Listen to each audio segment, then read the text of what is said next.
Welcome back, guys. Thanks for joining me for a live. Now, this is a random live, as you can tell from the title. I'm just sitting here with a cheeky Vocation Life and Death IPA from the Perfect Draft Pro over there, which is over that side, if you like. Yeah, you're probably wondering what the hell I'm doing here at this very moment. Like I say, it's a random live. Description in this video is I was going to do a couple of beer reviews and I just thought I'd incorporate into a live. Been to the in-laws this afternoon for dinner, so I've had 3.5, 4 pints of Lowenbrow Oktoberfest. We've come away from there, and yeah, I just thought, oh, what the hell, it's a Sunday night, we're all off tomorrow, let's bang out a couple of beer reviews. But before we get onto the beer reviews, obviously I've just started this up just like that, so I'm just having a cheeky life and death. So anyone watching out there, feel free to join in. Let me know what you're doing, let me know what you are drinking. I'm a minute 17 in, I've got nobody watching, so it obviously seems a little bit pointless at the moment, but we'll see how it goes, isn't it? I mean, I'm sure you've got much better things to do on a bank holiday weekend. One viewer in, feel free to give us a comment. Feel free to give us a comment. You're watching All the Beer No Idea. I'm Baz. You know what this channel's about. Beer reviews, food reviews. They've gone again. I've obviously bored them shitless. Yeah, work stuff, all sorts of shit, really. But yeah, join in. Feel free to comment. Let me know what you're doing. And until I get any viewers, I'm just going to have a drink, innit? I'm probably going to sneeze in a minute as well. I've got a tickly nose. So let's just crack on with this. What beers do I plan on reviewing? Well, I've just got this one out the fridge about 20 minutes ago, so it's still cold. But I plan on reviewing this one from the Kernel out of London.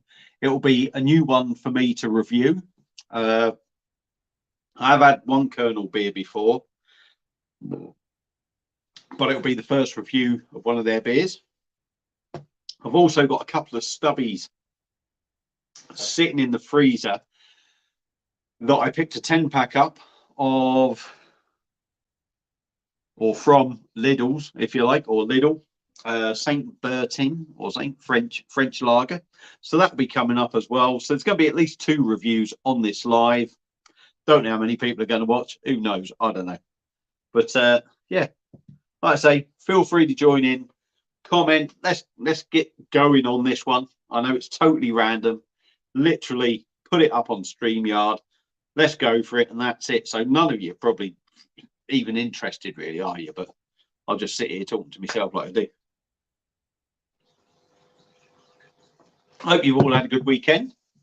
Are you off tomorrow? The 2 people that are watching, are you off tomorrow? Are you working? Are you bothering with the Queen's funeral? Are you not bothering with it? Let me know. I'm taking the day off because I am interested in watching the funeral, to be honest. Not massive royalist, but I think, you know, I've been around long enough to have had the Queen. Well, all of us haven't we, really? Most of us have been around long enough to have the Queen in our lives for the entirety of our lives, shall we say. So yeah, I want to watch it for that. It's a big event. So yeah, help me. Somebody help me. Live for 4 minutes, 10 seconds. Somebody help me. Please comment. Help me. What are you doing? What are you drinking?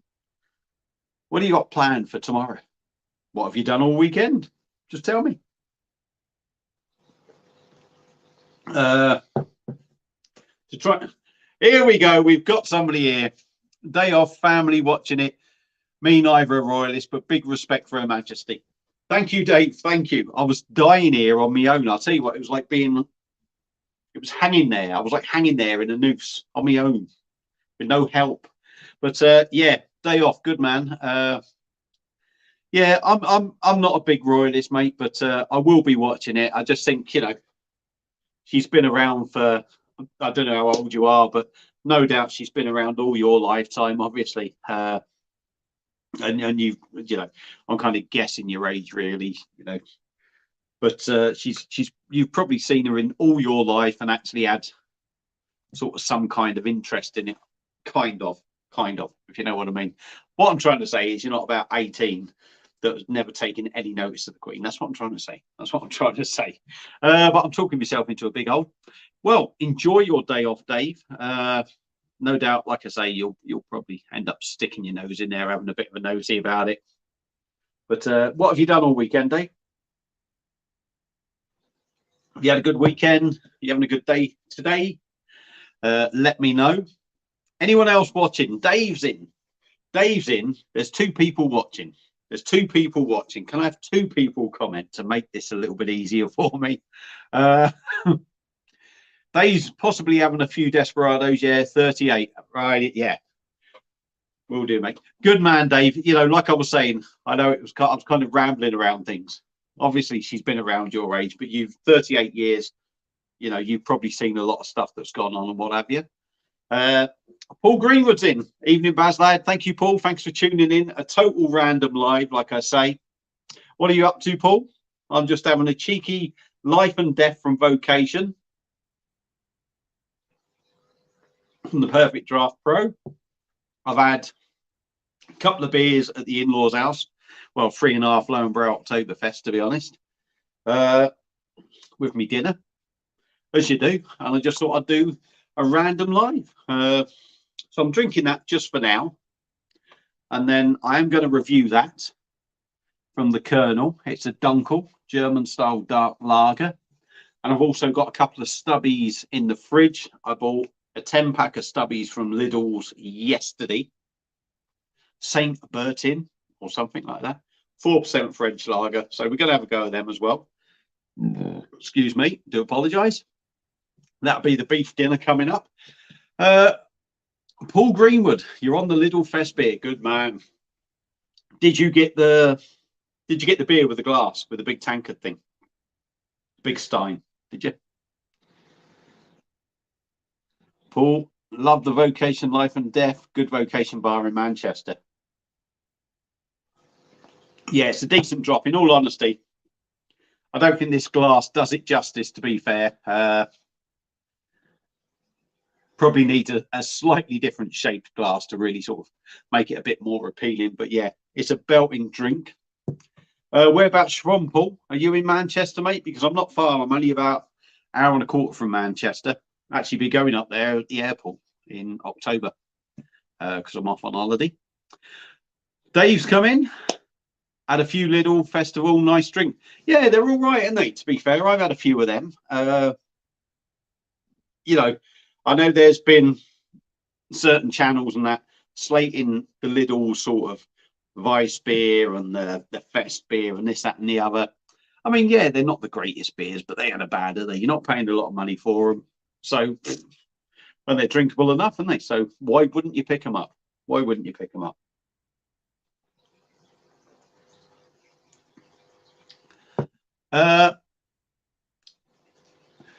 How do, Mark? Hang on, let me just go back a little bit.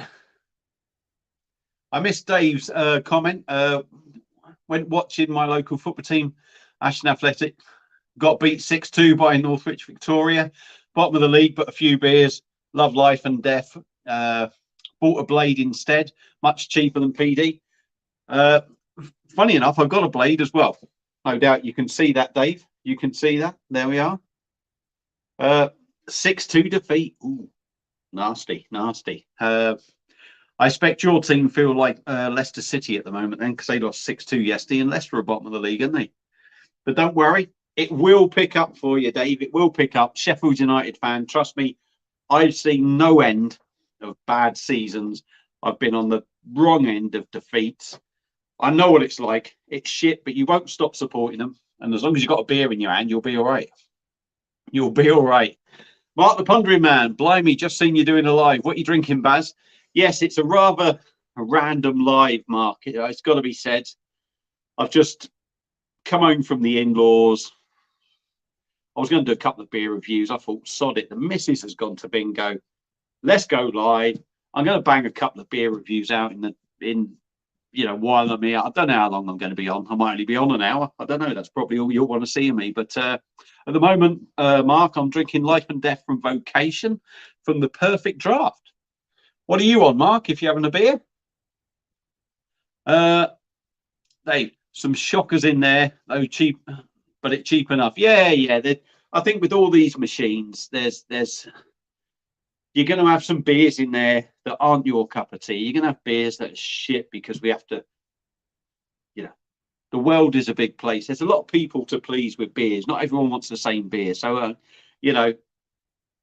what you need is a variety. If there's enough beers on that machine for you, Dave, that's all that matters. If you can find yourself drinking plenty of beer, enough different beers for you to enjoy, drink it. Mark loves a random live. I'll tell you what, Mark, I don't, because I'll tell you, this was literally, well, I do like it. Obviously, I like it because I've got 8 people watching. There's lots of people commenting as well. So thank you very much. But it's not something I tend to do because I kind of feel a bit lost. And I sat here for 4 or 5 minutes first to start off with nobody in, just chatting away to myself. And it's hard work. It's got to be said. Oh, dear. Mark's on nothing at the moment, but thinking of opening an Oktoberfest beer soon, not Lidl. I'm saying nothing. I'm not getting drawn into that one. I don't think they're too bad, them beers. Yeah, they're not the proper German stuff in the sense of the big name German stuff, but they're all right. They're drinkable. So Baz has finally caught up on all his comments. So anyone else that wants to chip in with something to say, feel free. Paul Greenwood's coming there. Yeah, the little beer is wishy-washy and bland. Pretty disappointing, but better than the usual dross. That's the thing, And I think this is why maybe Lidl's get away with some of their beers, is because although they're not the greatest beers you can buy, and they're not, they're never going to live up to high-end German stuff. Let's be honest, they're not going to live up to that.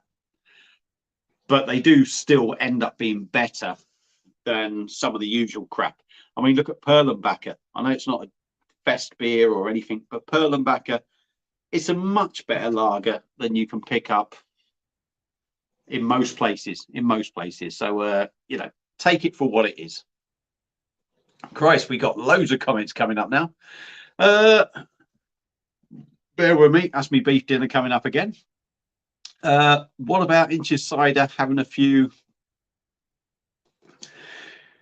If they got a good deal on Beowulf Desperados 21.95 keg. Yeah, to be fair, I mean, Desperados, Inches Cider, I quite like that. I'll be honest with you. I did review it. I did find it quite nice. Wrong time of year now, I would say. It's, unless you're in a nice sunny area, but it's a bit grey here. In the summer, Inches Cider, I thought it was nice enough. It was nothing, not the greatest cider going, but not a bad, it's got to be said. And as for the Desperados, 21.95 for a keg. Again, for me, when I bought it and reviewed it, it was a bit of a funny one because I wanted to dislike it. I wanted to, because it is a bit general sort of stuff, isn't it? But I got to admit, I did quite enjoy it for some reason. I did quite enjoy it. It's not going to be to everyone's taste, obviously, but at £21.95 a keg, I'll tell you what, if you like a bargain, that's worth picking up at that price. It really is. Brett's in, Beardy Beer Reviews. How do? Hope you're well, mate. Been a while, actually, since I've seen some of your videos. You'll know what it's like. Subscribe to so many. And because I do everything on the phone, it all sort of moves down. So I'm going to have a look out for some of your videos, actually. Maybe I have to have a scroll down there. That's it. Here we go. Tent. I have no idea who Tent is, but he said, Mark, have you tried the Holden's Wolverhampton Way? I don't know, but I tried one of the Holden's one, Black Country Ale, I believe it was. I tried. That was a decent beer, that was, to be honest. That was decent. Mark saying, replying to Tent, no, he lived in Glasgow, so doesn't see them. Matthew Barker has joined in. How are you, Matthew? Hope you're well, mate. I see John's doing well out of you. He really is. You're buying all his beer for him. Tell the old tight ass to get you some. Yeah, I'm good, mate. Hope you're well. Talking to Mark. Hello, Baz. Good evening, mate. Yes, Matthew, I am here. Don't worry, I haven't lost you. Oh my God, I keep trying to comment here, trying to follow the comments. My mate is a real ale drinker, but loves. Yeah, I mean, it's a funny one for me, Mark. You know, it's a lot of people love Desperados, don't they? I would definitely say it's better out of the machine than it is in a bottle. But yeah, it's one of them beers I can't help but feel I should hate. I shouldn't like it, but I found it enjoyable. 8-litre keg went down in no time, to be honest. It's got to be said, and I don't know if it's drinkable and it does the job. That's I suppose that's all you can say, really, isn't it? Brett, I'm good, mate. Just recovering last night. Too much cider and loud decibel destroyed it. Good man, good man. Do you know what, Brett? I am a lightweight anyway, to be honest. I'm not a big drinker. I'm going to shut that again. I'm a lightweight. Me and the missus went out for a bite to eat. I had one beer in the restaurant. That's all I had. And then had 2 beers at home, which I've done reviews of. And that was it. That was my wild Saturday night. That's what happens when you get old like me. You have wild Saturday nights and you drink 3 beers. Jesus. I'll tell you what, you need to be careful for the excitement from this channel. I'll tell you. Paul Fitzgerald, have you ever tried the first ever gluten-free white stout, deer stag stout? White deer stag stout, sorry. No, I haven't. I've tried a white stout before. I think it was I think I've had 2, I think I might have had one from Staggeringly Good. And I think, if I remember rightly, oh, Jesus Christ, I can't think. I picked the beer up from Ross-on-Sea or Ross-on-Sea. Oh, I'm trying to think of the brewery. Brett will know. If Brett's watching, they done that banana milkshake IPA. I think I had a white chocolate donut stout from them. But no, I've not tried the gluten-free one. I don't know how much difference that will be, whether it will just be lighter in body and that. I don't know, but I'll have a look out for it. Matthew Barker. Slowly collecting some beers for me, mate. I don't see any 40. Yeah, has he still got the ump with S43, has he? You might be all right. It's a bit cooler now. I don't know. But yeah, I mean, S43, it's a shame. You know, you've got a message off the missus there. Just have to move that off. S43, yeah, I mean, it's a shame these things happen because nobody wants it. I'm sure S43 don't want exploding beers. I'm sure deep down, they really don't want to be upsetting customers. But things do happen, and I'm not saying anything here. Sometimes maybe customers can overreact. Sometimes the customer service isn't great. I mean, it is what it is, but hopefully they'll up their game a bit more on the customer service, and hopefully they'll get you and John certainly to go back to them because they do make really good beers. But yeah, I mean, they're expensive, so you're entitled to have a gripe with them. Totally understand that. And Matthew said again, I've just got back from Somerset. Real cider down there is lethal, drinks like fucking apple juice, and I'm not usually a cider drinker. Well, do you know what? It's funny, isn't it? I think ciders are a little bit like that as well. They're a bit like Desperados, aren't they? Or some of these lagers out there, ciders are a bit like them. They sort of have that thing. Well, I'm not drinking cider. It's just all shit. But ciders are quite. I think they're really drinkable ciders, aren't they? They're the sort of things that you can just sit there and slurp and not have to think about. You know, as long as you get apple and it's not too acidic and what have you. There's nothing wrong with it, is it? There's nothing wrong with a good cider, I don't think. It's a good man. Just don't drink too many of them. Paul saying evening to Mark. And Mark is saying, good evening to Paul. We've got Dave, who was first man on, by the way. Thank you very much. Not a big fan of wheat beers, but I'll give the White Deer Stag a try. Yeah, I mean, like all beers, really, I suppose every style is going to appeal to some people. There's styles that don't appeal to me. Sours aren't a style that really do it for me, but I have tried some. Sour IPAs really don't do it for me. I don't get sour IPAs. I really don't. For me, you either have a sour, excuse me, or you have an IPA. You have one or the other, don't you? But yeah, I mean, like all beers, some beers are going to appeal to people. Some beers aren't. Right, Brett's on. Oh wow, I had 1 litre of Scrumpy, 2 Strongbow dark fruits, 3 Muddy Scab, and a partridge in a pear tree. Did he as well? 2 pints of Bud. Ah, I'll tell you what, you would have had to have all them ciders to get the Budweiser down you, Brett. I'll tell you. Oh, we've all been there, haven't we? It's the first ever stout that is gluten-free from West Cork in Ireland. All right. Well, if I see it, mate, and I remember it, because remember, I'm getting old, I'll have a look at it. It's one of them. So many people out there recommend beers, breweries, and I always try and comment, and I always try and respond to what they say.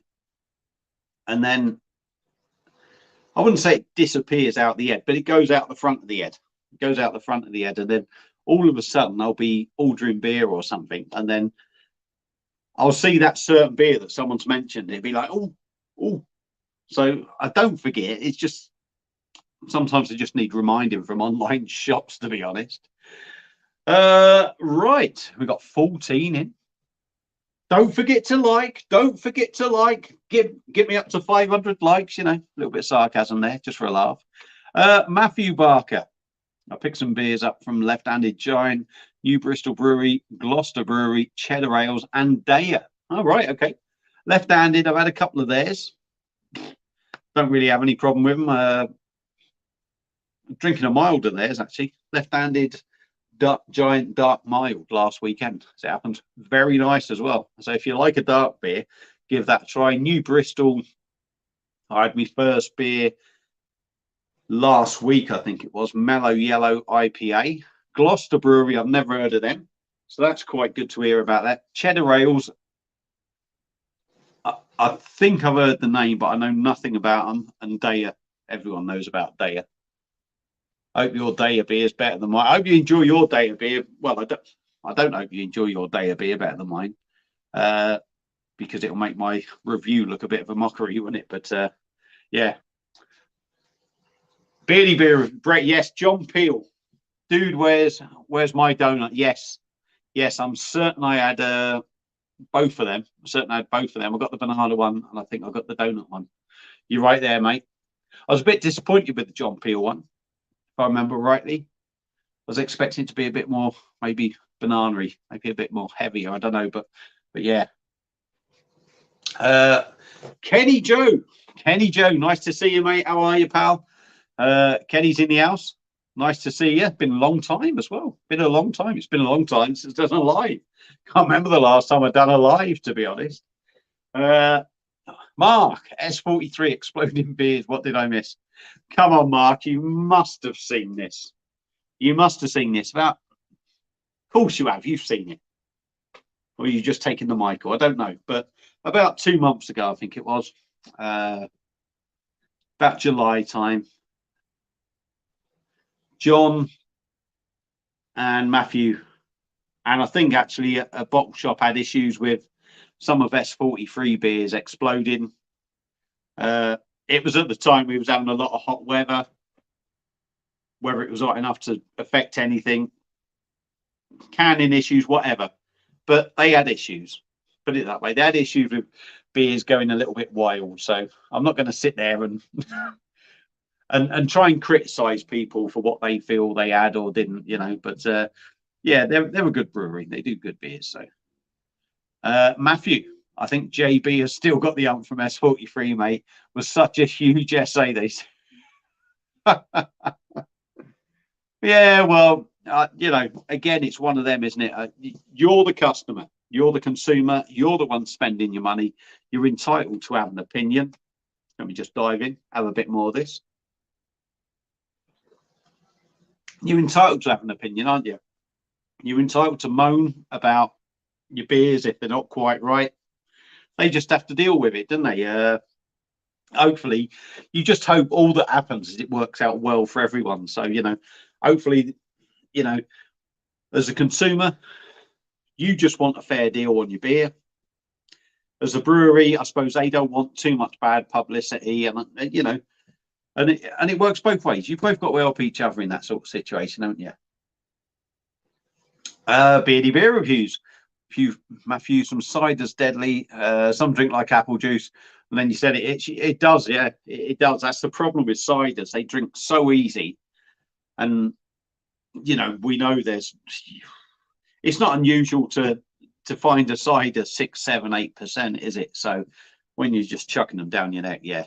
And thankfully, I don't get in that state very often nowadays because I'm too old and I'm a lightweight. So I kind of know me limit. Although I've been known to end up in a bit of a state, to be honest. And before Mark comments about me being in a state, that wasn't why I lost my phone because I was pissed. It wasn't. I just lost my phone because I was stupid and fucking, Matthew Barker, yeah, the Orchard Pig on the Perfect Draft as well, mate. I thought that was banging. Went down so easy. I had a keg of that during the hot weather as well, which, yeah, absolutely. Cider is easy drinking stuff. Easy drinking stuff. I do apologize, got lots of gas coming up. Where are we? Yeah, right, next one. Very true, Beardy. Not usually a drinker, but if you get a good one, yeah, what they are is just bloody easy drinking, thirst quenching beers. And I think anyone who's had cider knows that. They know what it is. It's never going to blind you with masses of flavour. But for me, a good cider, you've obviously got your sweet, your medium sweet, your dry. That's personal preference, isn't it? I mean, personally, I can handle a medium sweet. I like a dry cider, but it's got to have a lovely sort of crisp, refreshing taste for me, a cider. And if it does that, it's doing the job, isn't it? It's doing the job. So 10, drunk any Weihe Stefana. 15 years time, they'll be celebrating the Millennium Brewing. All right, okay. Be interesting. Yeah, I do like their stuff, to be honest. I do like them. I think for me, you get the Schneider Weiss, don't you, in Sainsbury's, or is it Tesco's? You get the Weihe Stefana.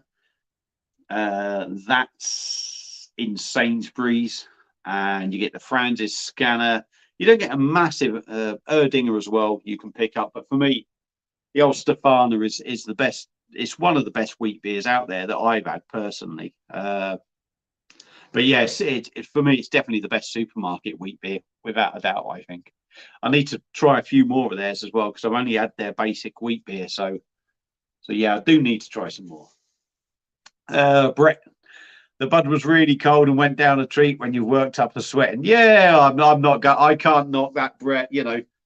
I'm not going to come on here and say you're a fucking idiot for drinking Budweiser. You're an idiot for drinking Carlin. You do what you do. You do what you do. I will say I think Budweiser is a big step up from Carlin, to be honest. Beardy, Matthew, I drink cider if they want to gas up. That's why, yeah. Less bubbles in it. 500 likes. Yes, Mark. I hope you've liked it. Share it. Share. Do this. Promote it. Put it on ITV. Tell everyone I'm live. Of course, I'm taking the piss, mate. I don't do all that lot. We all like a little bit of likes and shares and all that lot, but I'm not, bit of fun. There's comments galore here. I can't believe how many are watching, actually. You must all be bored. Are you all fed up with the Queen's bloody, all the thing that's on telly about the Queen? You must be. Matthew Barker, I will be interested to see what I think that they be. Yeah, I've got to admit, like I say, I don't know what you paid for yours, Matthew. Mine was £7.30. £7.30. Now, obviously, the breweries are going to be, they're not going to be selling it on for £1 a can to the pubs, are they? We know that. And the pubs are going to bang their bit on there. But for me, I thought, I did think it was very poor, but it'd be interesting to see what you think. I mean, hopefully you like it, Matthew, because at the end of the day, you spent your money. Whether I'm right or wrong makes no odds, because it's personal taste. Right, Jordan Cullen, what's your best beer on the Blade system? For me, it's either Heineken Gosser. PS, love your reviews. Jordan, thank you very much, mate. I done my top 10 beers on the Blade. My number one beer on the Blade, ironically, I've only ever had one keg of, and it was Hapkin, Belgium blonde ale, very much like Duvel, absolutely banging beer. Judging from what you've put in your comment, you're more of a lager drinker. For me, I think I put Zipfer in at second. I absolutely love that. I've had about, it's probably up there with Heineken. I love the Heineken. I love the Gosser. Zipfer for me is, I would quite possibly put Zipfer above any perfect draft lager as well. That's how good it is for me. So yeah, I mean, if we're looking at lagers, Zipfer is going to be my favourite lager on there. But I think overall, I think Hapkin, I love Belgian beers. That might not be your thing, but I love Belgian beers. And for me, Hapkin is an absolute banger. But it's expensive, isn't it? It's 8.3%. It's about 46 quid for 8 litres. So you are getting a lot of beer for your money. If you're drinking it in 330ml glasses, it's like 24 glasses, if I'm correct. Yeah, you're talking about 23 glasses, 24 glasses. So, no, 24 glasses. Yes, 24 glasses. 24, maybe 25 glasses, if you're lucky, at 46 quid. So, yeah, I don't think that's bad. Right, fresh banana is best fresh in a banana beer. As banana sport, yeah, we all know what they're like. But I do like, I got to admit, I do like bananas really ripe. Dave Nash, just a random live.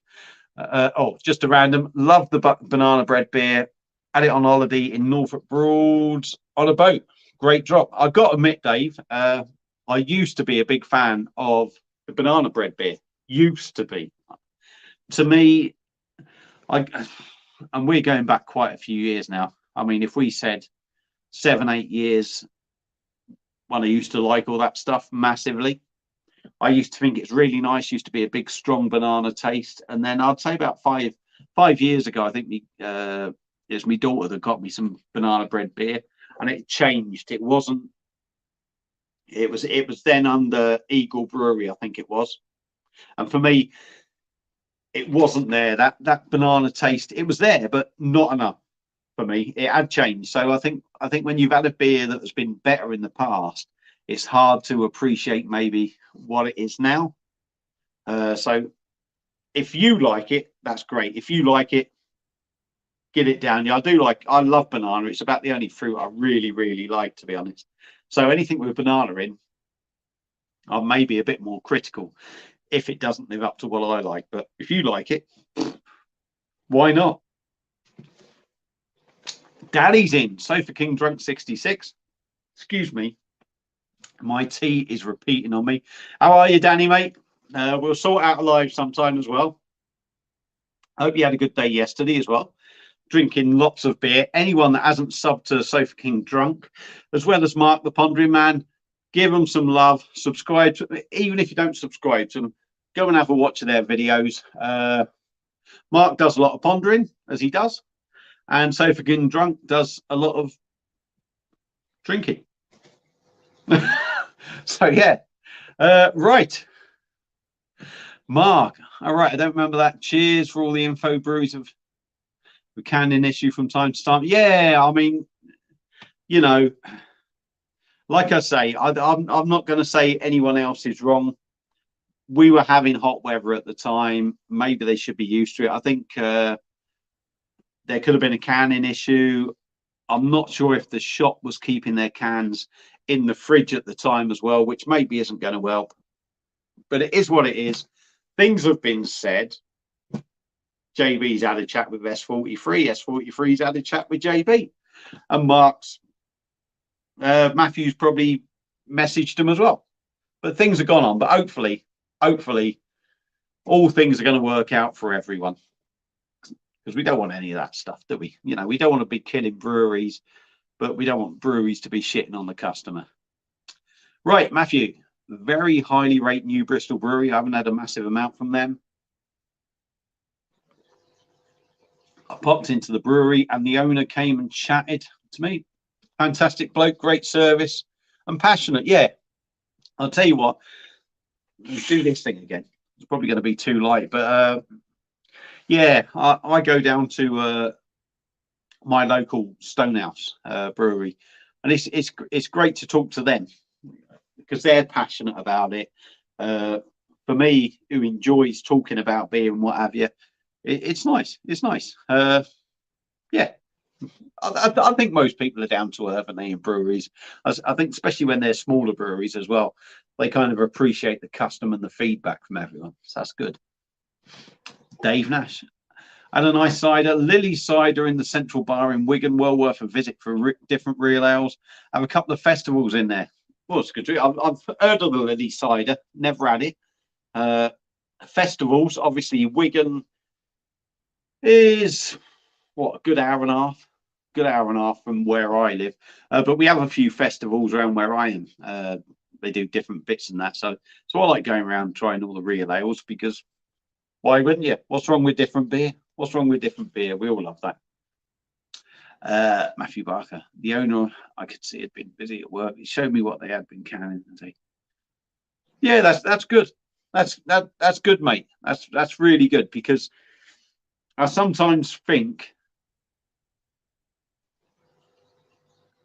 owners and that can keep their distance because they're too scared to, you know, it's like you said, he gave you a can of beer to take home, this, that, and the other. I think some places are a little bit scared of that because all they see is profit going out the window. But it's great that, you know, you've shown an interest, he's shown an interest in you, and he wants to, you know, showcase his beer. Nothing wrong with that. Nothing wrong with that. Oh my God. Yeah, you've done better than me, mate. £7.30, mine. That's, I mean, maybe you can see why my review wasn't the most, how can we say, I tried being fair in it, but, well, I think I was fair, but I tried not being scathing. But if I paid £7.30 for a beer that I thought was pretty damn shit, well, not, yeah, it was shit really. It was just a supermarket £1.80 beer, in my opinion. So yeah, you can see why maybe I was a little bit angry and what have you. Mark's come on again. Your lives come around like a decent TV show at Christmas. Not very often, but we all tune in, Baz. Oh my God. Like the Queen's speech, Mark, isn't it? Like the Queen's speech. Oh my God. I'm not 96, am I? I don't want to be going yet. I might be going after 96 minutes, but I don't know about 96. I don't think I'll be living then. I'll be well and truly gone by then. Beardy Beer Reviews. Dave Lilly's is good. Positive stronger. Yeah, that's I could call that out, but you would have all seen that. Luke John Beer Reviews. Hey up, Baz. Hope you're well, buddy. And you, pal. I see you've been busy on the lives and what have you. Was it some burping competition or something? I'm not sure if was that yours or was that Stuntman Steve's live. I'm not sure, but there was burping competitions going on. I should have entered. I've been burping like a trooper. I tell you, my tea's been repeating on me terribly. Jordan Cullen, Zipfer is absolutely, yeah. I'll tell you what, Zipfer, I absolutely love that beer. Heineken was the first one I had on the blade, and I really enjoyed that. I really did. Funny enough, I actually reviewed it on my birthday. I ordered the blade. Not this year. I think it was the year before. Could have even been the year before that. I'm not sure. But yeah, I ordered that and I reviewed that on my birthday, and that keg went that night. To be honest, it wasn't just me. You had the father-in-law around as well, so it wasn't just me. But yeah, Zipfer for me, absolutely banging lager on the blade. He's back again, Jordan Cullen. I've seen your review of a can of Guinness. Have you ever been to Ireland for a real pint? No, I haven't. I haven't. And everyone says it's way better. It's way better. I don't know. Jonathan Brown, anyone that's watched Northern Southerner, I have the same kind of views, not on everything, but I have the same kind of views on some beers. And Guinness is one of them. Some beers, as he says, they can be too smooth. Guinness out of a can, nitro poured, super smooth. It's super creamy. It's super drinkable. But it's also for me super bland. It's super bland. That I don't get necessarily all the flavors people pick up in Guinness.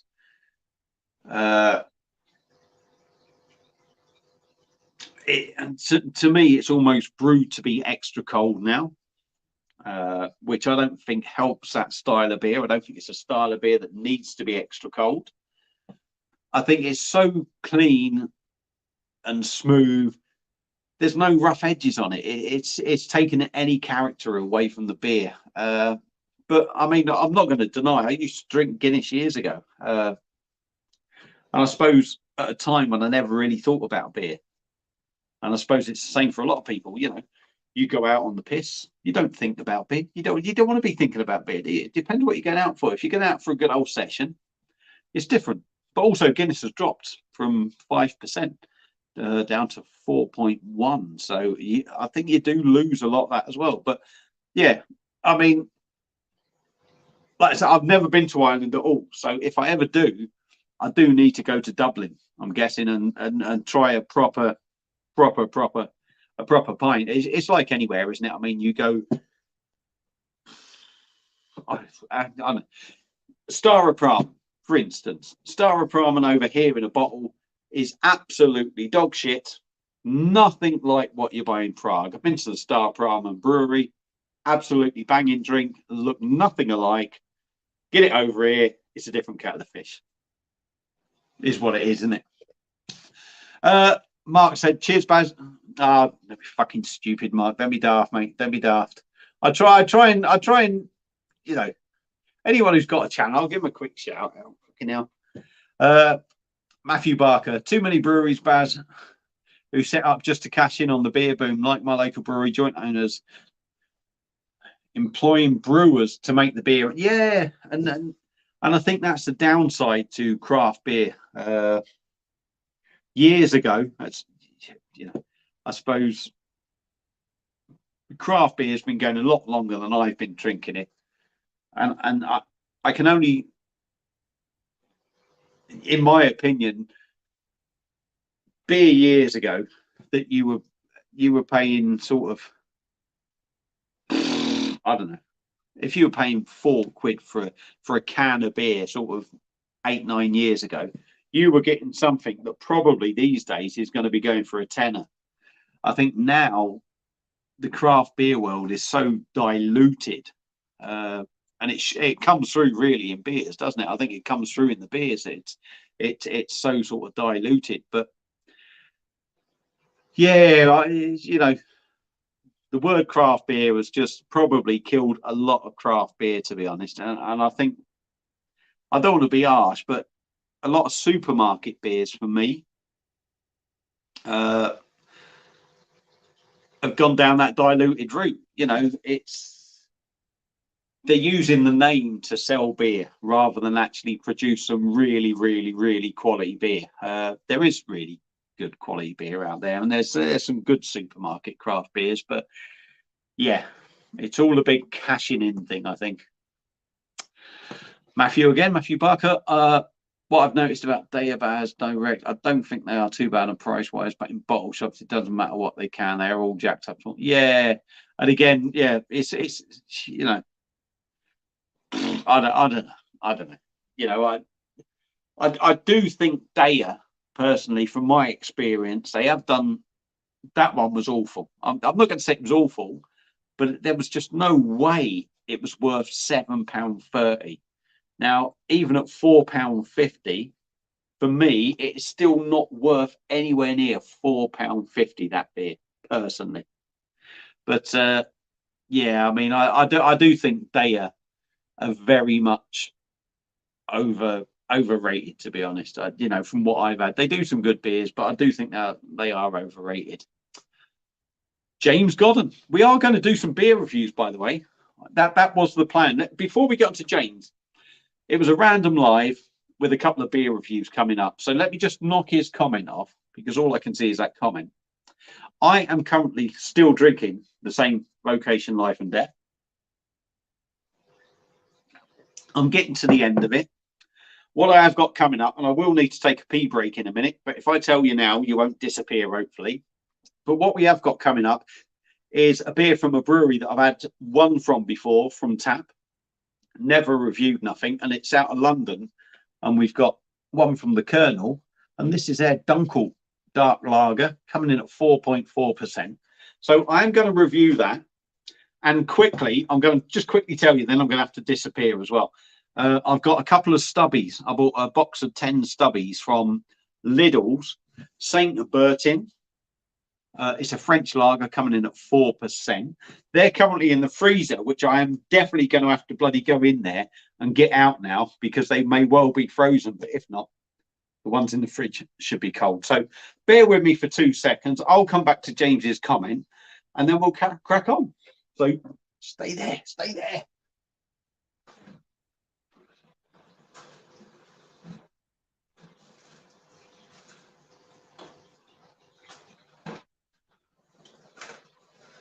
I'm not totally back yet, but there you are. There you are. Yeah, where are we? They're the beers that are coming up. Now let me just go and do my man thing.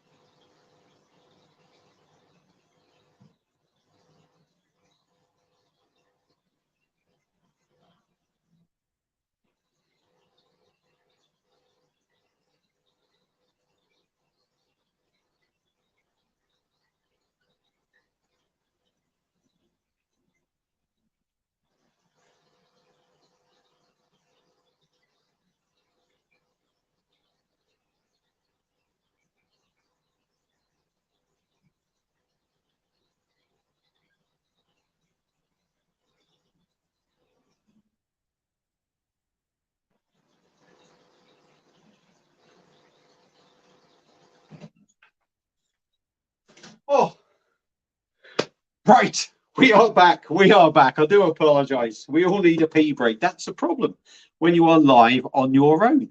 You are left to. You can't drink beer and not go to the toilet at some point in a life. So let's crack on. Right, James Godden. Abaz bought the Quack Blonde based on your review. My God, it's drinkable, goes down too easily. Normally a lager drinker, ordered some more now. Does it compare with the main Quack? Yes, the Quack. Yeah. Sorry. Blonde is banging. Blonde is banging, to be honest. The Quack, the main Quack, is a very different beer. It's a darker beer. All I can say, really,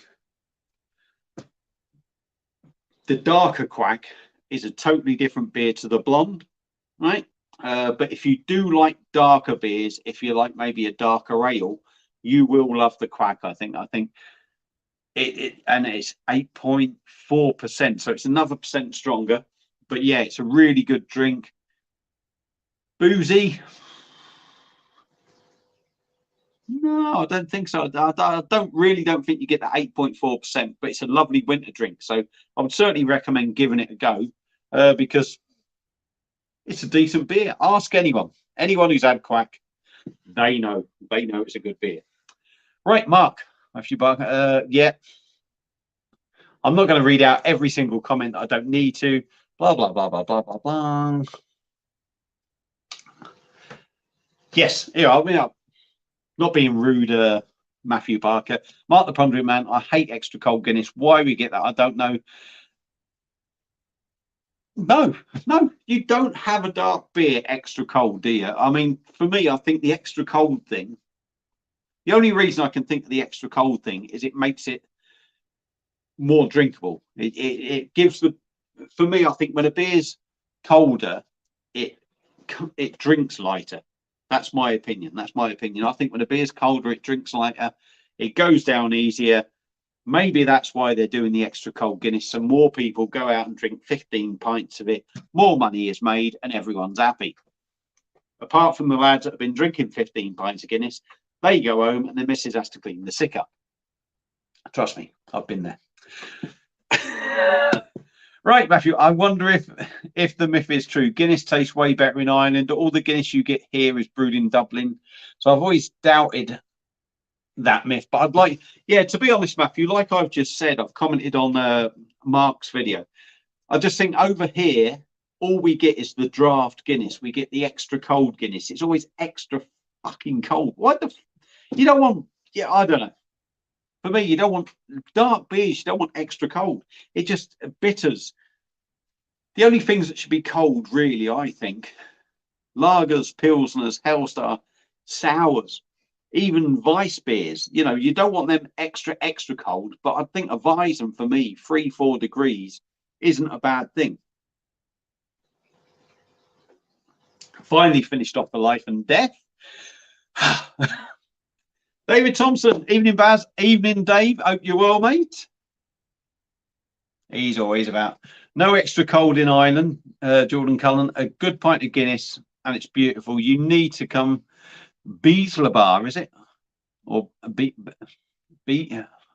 sorry. I need to go to that bar in Kildare and we'll look after you. Jesus Christ, you'll probably drink me under the table. You probably would, to be honest. You generally would. Paul Greenwood. Guinness is too cold in UK. Had it recently at Liverpool, £6.30 a pint and too cold. Do you know what? We are going back a few years now. Christ, I think it's when I went to Vegas with the missus in about 2000. And it's the missus and the daughter. No, not then. No, we've been away somewhere else. Can't remember. Way before COVID. Anyway, Peroni I drunk. Pint of Peroni was £6.70. £6.70 about 6 years ago. Robin, so-and-so's. Sofa King's coming. Also, you can't beat a good Guinness fart. At least it's nice and smooth, mate. And at least the Guinness comes out a bit warmer. Good old Danny lowering the tone there. Apologies for knocking the camera. Mark the Pondering Man. I had Guinness in Ireland in 1992 at the factory where it was brewed at. Was nice then, but not as good in UK. No, and I really don't think you know, I think when you brew beers in a different country, the water's different. I can't help but think the freshness of ingredients is different. I think it does make a difference, and that it can be them, for me, it can be them little differences that make a huge difference in that end taste. You can sit there and go, it tastes the same, but when you really sort of digest it and drink it, sometimes it just never is. Excuse me again. Sofa King drunk 66. Craft beer is, God Jesus, is overpriced and quite a lot of it overrated. I wouldn't disagree with there, mate. I think that's how the supermarkets. This is what supermarkets have done, haven't they? It was great when supermarkets were getting it in.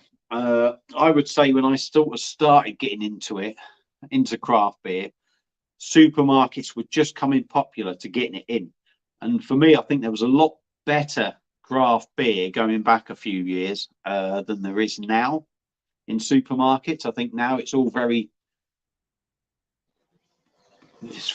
diluted now for me. Now, whether that's just because times have moved on, I don't know. I don't know. But yeah, I can't really disagree with you. They, I think, overrate for me. Yeah, I wouldn't disagree. I think they've maybe reached a point. They have. I mean, I haven't done much Verdant stuff, but I've got a Verdant collaboration beer in my fridge, and it'll be interesting to try that. Whether they've, like maybe Daya have just reached a point and they just think they're too big for doing decent beer. I don't know, but I don't, you know, maybe Verdant are going to be the same. I don't know. They make cracking beer, but always overpriced since they started. Yeah, I suppose. you know, my view on beer is you can get away you can get away with a lot in price on beer if the beer is good. If the beer isn't living up to that price tag, there's an issue. And it doesn't matter, you know, something that might be a decent beer at £2, £2.50. You know, when someone's charging 5, 6, 7 quid, that beer has to be fucking top notch. It has to be. It has to be, because, you know, they might not give a shit, but the customer will. And if the customer isn't happy with a £7 beer that tastes like a £2.50 beer, they won't be coming back to you. You know, your business is going to be hit hard. So, yeah, right. Going on a bit of a... Yes, Mark the Pondering Man, you're turning Aussie. Stubbies, good day. There we go. Yes, and they haven't frozen up. Right, I'm empty now. I'm going to try and catch up on a lot of comments. I'll try and do my best for you. I just reviewed the St. Bertin French lager. How ironic. That is amazing. Did you go out and buy it just because I did? Did you see me beer thing last night? I don't know, but I haven't seen yours yet. Sofa King, Danny, I should say. So it should be interesting. Paul Greenwood, I stick with traditional beers from UK and German and Belgian beers, giving up on the craft beer that tastes like a fruit bowl. I've got to be honest, Paul. I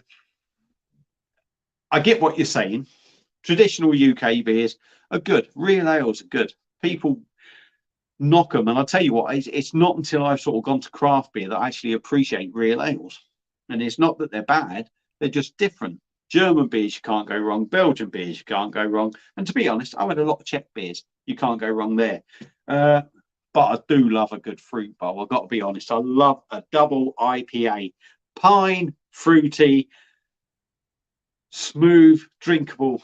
I love them. Sorry. Get that Caesar slot off me screen. Another gripe that I know JB had, mate, on the flip side, you have traditional breweries trying to cut down the craft fruit. No, yeah. I mean, I'm lucky. Piss off, advert. I mean, I keep getting that notification that's coming up. I'm going to wait for it to go. Yeah, I mean, JB's probably tried more different standard breweries, craft stuff, if you like, than I have. My only real, I would say, experience with traditional breweries doing craft stuff is Stonehouse, which is local to me. And I'll be honest with you, I'm really impressed with what they've done. They've done some cracking IPAs. They've done great double IPA. They do some good stuff. So I suppose all you can do, all these traditional breweries can do, is just dabble their feet in, if you like, have a go. If it works out, it works out. If it doesn't, it doesn't. But you can't really knock anyone for trying to earn a bit more money and maybe expand their business. I've got no problem with that. But yeah, you know, hopefully the breweries that are banging out some bad beers, craft stuff, realize soon enough to say, look, it's not our forte, let's stick with the traditional, we'll go with that. But yeah, right. Mark the Pondering Man, I want to be able to get Pelforth Brune. Love that on my day trips in Calais back in the day on draft. All right, didn't know they'd done a Brune, to be honest. I'll be honest with you, I had the blonde. Had that on the sub originally, the Heineken sub, and you can get it on, I think you can get the 5 litre mini kegs. It goes in one of the machines over there. That one, Mark, you might be able to just see. Hang on, I've got to find that. That one there, a little corner bit there. There we go. Yeah, but I wouldn't mind trying that. James Godden, cheers, mate. Good work as always. Thank you very much, James. Thanks for tuning in, mate. Chris, normal Guinness is cold enough. Yeah, you don't want it fucking extra cold, do you? Fucking hell, what's wrong with people? Salty popcorn, agreed. Guinness is too cold. Yes, a dark beer. There are certain rules in beer for me, and I'm sure a lot of you agree. The lighter the beer, it's a simple rule for temperature. The lighter the beer, the colder you want it. The darker the beer, the warmer you want it. So it's like a temperature gauge. It's not hard to understand. I mean, everyone's to their own, but you know. Guinness, I've clearly shaken a cage here, haven't I, with the Guinness? I've clearly shaken a cage. Guinness in the UK used to be brewed in Harlesden, NW10 London by the canal. All right. Okay. Okay. Daryl W, thanks for tuning in, mate. Guinness in Dublin is totally different to that in England. Yeah. Again, you know, and I'm going to miss that one out of his. Yeah, it happens. It happens, is what it is. But why people have it extra cold, I never get that. Same with John Smith's. John Smith's extra cold. John Smith's used to be on cask.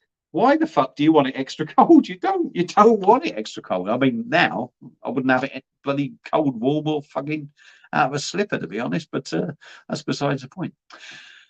What happened to the Chelsea woman throwaway? Oh, right. We're gonna we're gonna get away with that. Right. Never saw the final result, mate. Last I saw was 2-1. Finished 2-1. Chelsea should have been 4-0. Okay. Right. Like a good imperial stout, mate. When you're paying £6-7 extra, yeah. Even barrel aged, mate. You know, when you're paying good money, you need to be bloody getting a decent beer. I'm trying to catch up. I will get on with a review. Apologies to anyone that I'm missing out. Ibaz, just watching the darts, mate. John 78, John from Wrexham, literally 14 mile down the road from me, 20 minutes in a car. Good man. Enjoy the darts. I'm not watching the darts, as you can tell. Otherwise, I'd be watching the darts, not here. Chris, it really gets on Chris's nerves when spending £5 plus in a pub and you get the, oh yeah. You know, it might be a bit anal. I understand some people. Chris, you may be like me, right? You might be a bit anal on your glasses. I don't know, but I'll tell you what, there's nothing worse, like you say, than ordering a beer, I think, and getting something else. I've had, well, I can't think. I've probably had bloody things like Stella in a fucking Carling glass. I've had, what was it? I've had all sorts in different glasses. I just think, come on, I want that glass. I don't want the glass. I want the proper glass to go with the beer. I'm not going to nick it or anything. You know what I mean? Right. I'm going to stop. I've got to stop on the comment soon because I got to get on with the beer review. Add a pint. I've gone fishing in my local Wetherspoons. £2.29 at 5.5%. Yeah. I mean, a lot of people slate spoons, but what I do like about spoons, they do get local ales.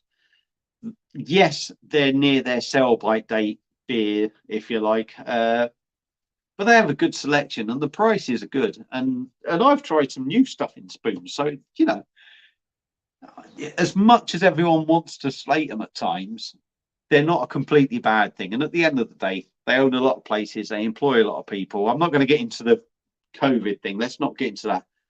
You know, they're not a bad thing for this country. They're not a bad thing for this country. Sophie King, drunk Danny. Apparently, Guinness doesn't travel well. That's why they tried brewing it in other countries. Yeah, wouldn't surprise me. Wouldn't surprise me. Gerwin just beat. Is that Van Gerwin, John, or Mr. Price? Let me know. Matthew Barkett. If I've gone out of my way, Baz, and I paid big money for that beer, if that brewery doesn't deliver, then I won't be buying from them again. Which, to be fair, on quality, you can't. No, you really can't. And sometimes things happen, and like I said, it's a shame. It's a shame because I need to get some light on in here. They do good beer. Things happen. Maybe if you have an issue with a brewery, you maybe need to sit back and just say, all right, let's shake hands if you like. You've had an accident. This is how it is. But hopefully, you know, is what it is, isn't it? Anyway, Northern Southerners in. Oi, oi, Southern, oi, how do, John? We're just talking about you, mate. I'm afraid to say, don't be scrolling through all them comments.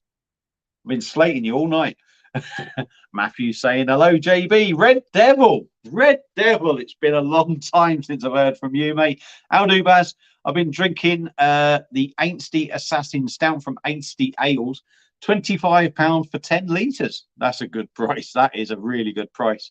I've never heard of Ainsty Ales, but funny enough, I was in Mould yesterday. So anyone that's seen any of my videos last couple of days or posts, I was there. We've got Polly's Brew Co. in Mould.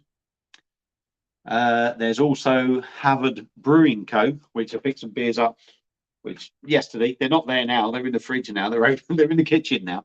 But also, I went searching this morning, and there's another brewery, Kuru, something else, and they are a real sort of family brewery, because on their channel they've actually put on their website they've actually put we're away with the family and that. But I will be trying some of their stuff because I've never heard of them, and why wouldn't you? Danny, I used to hate getting Guinness in a lager. You fucking yeah. I've had ciders and lagers in a Guinness glass. It just fucking sort your shit out, man. Yes, exactly. Yeah, it's wrong, Mark. Matthew Barker, £2.25 for a pint of real ale. My local spoons. You can't go wrong, really, can you? Yes, Mark. Sofa King drunk. Yes, it is, Mark. It is wrong. And Mr. Price, of course. Ah, yeah. I think Van Gerwen went out, didn't he, John? So I've caught up on all my. Right, bear with me. I'm just going to turn the light on. I've caught up with all my comments.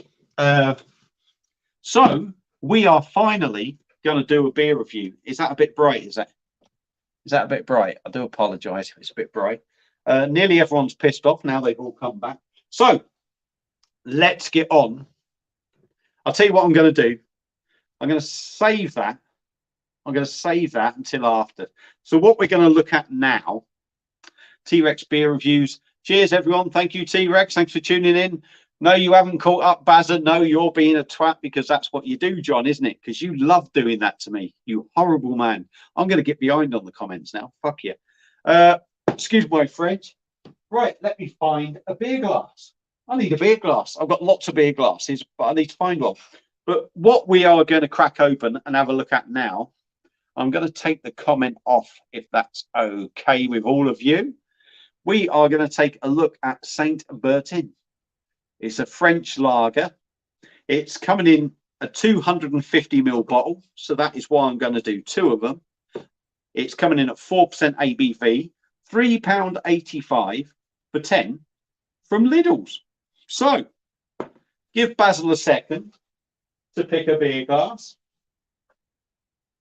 Do you know what? I'm going to put it in a beer glass that I've not used. I'm going to put it in a beer glass I've not used. So you get to see something different.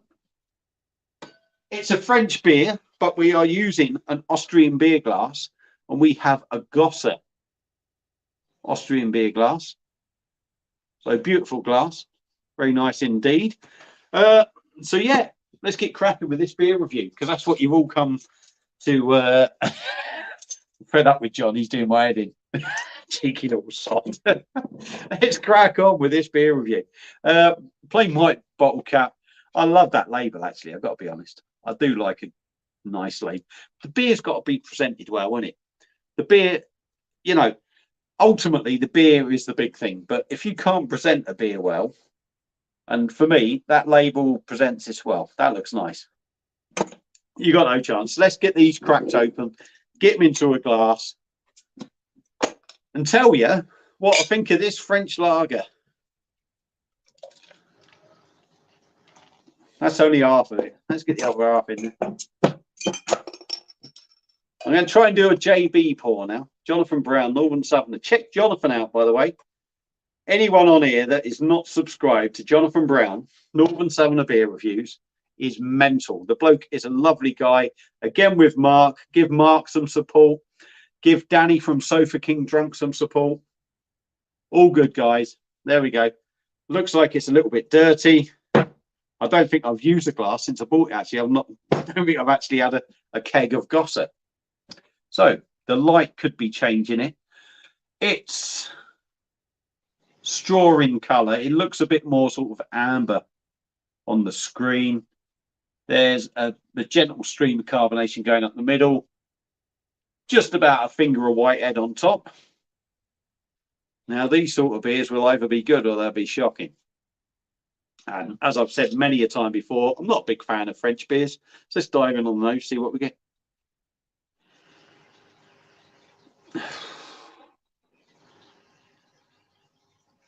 The only thing I'm getting from that is a bit of a malty smell. Maybe a bit of metallic sort of thing going on. A typical continental lager, shall we say. Let's dive in. Give it a go. Cheers.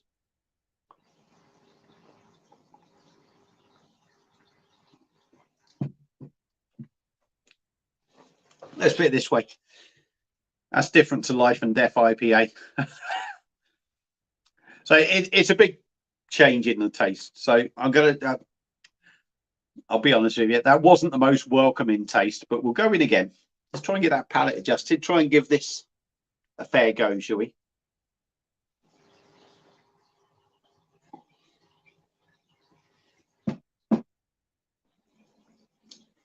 Thin, watery.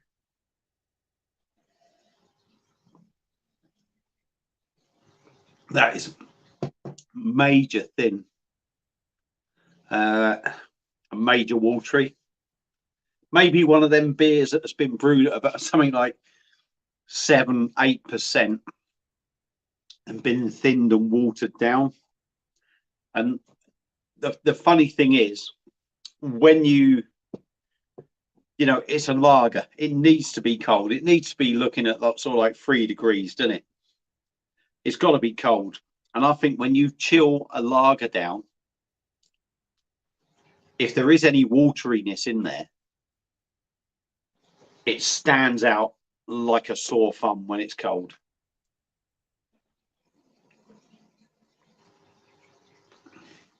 Yeah, there's not a lot going on in there. Bit of carbonation. I say very thin.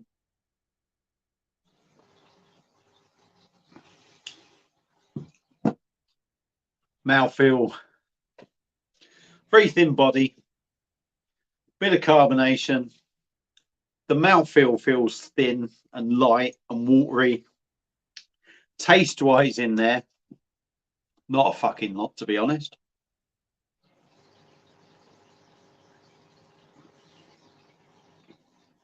Malty. It's a very big malty sort of taste on the intake. That is about it for me. It's a big malty taste. There's almost a sweet, not massively sweet, but there's a sweet syrupy feel to it, like a watered down sweet syrupy feel, which again, like I said at the start, and I said it's probably been brewed at sort of like 8-9% or 7-8-9%, something like that. It's got that syrupiness, if you like, of a strong beer that's been watered down. The syrupy sugariness isn't so strong.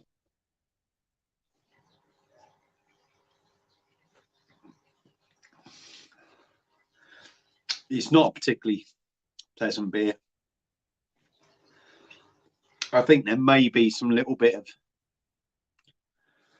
fruity citrus sort of notes in there, maybe.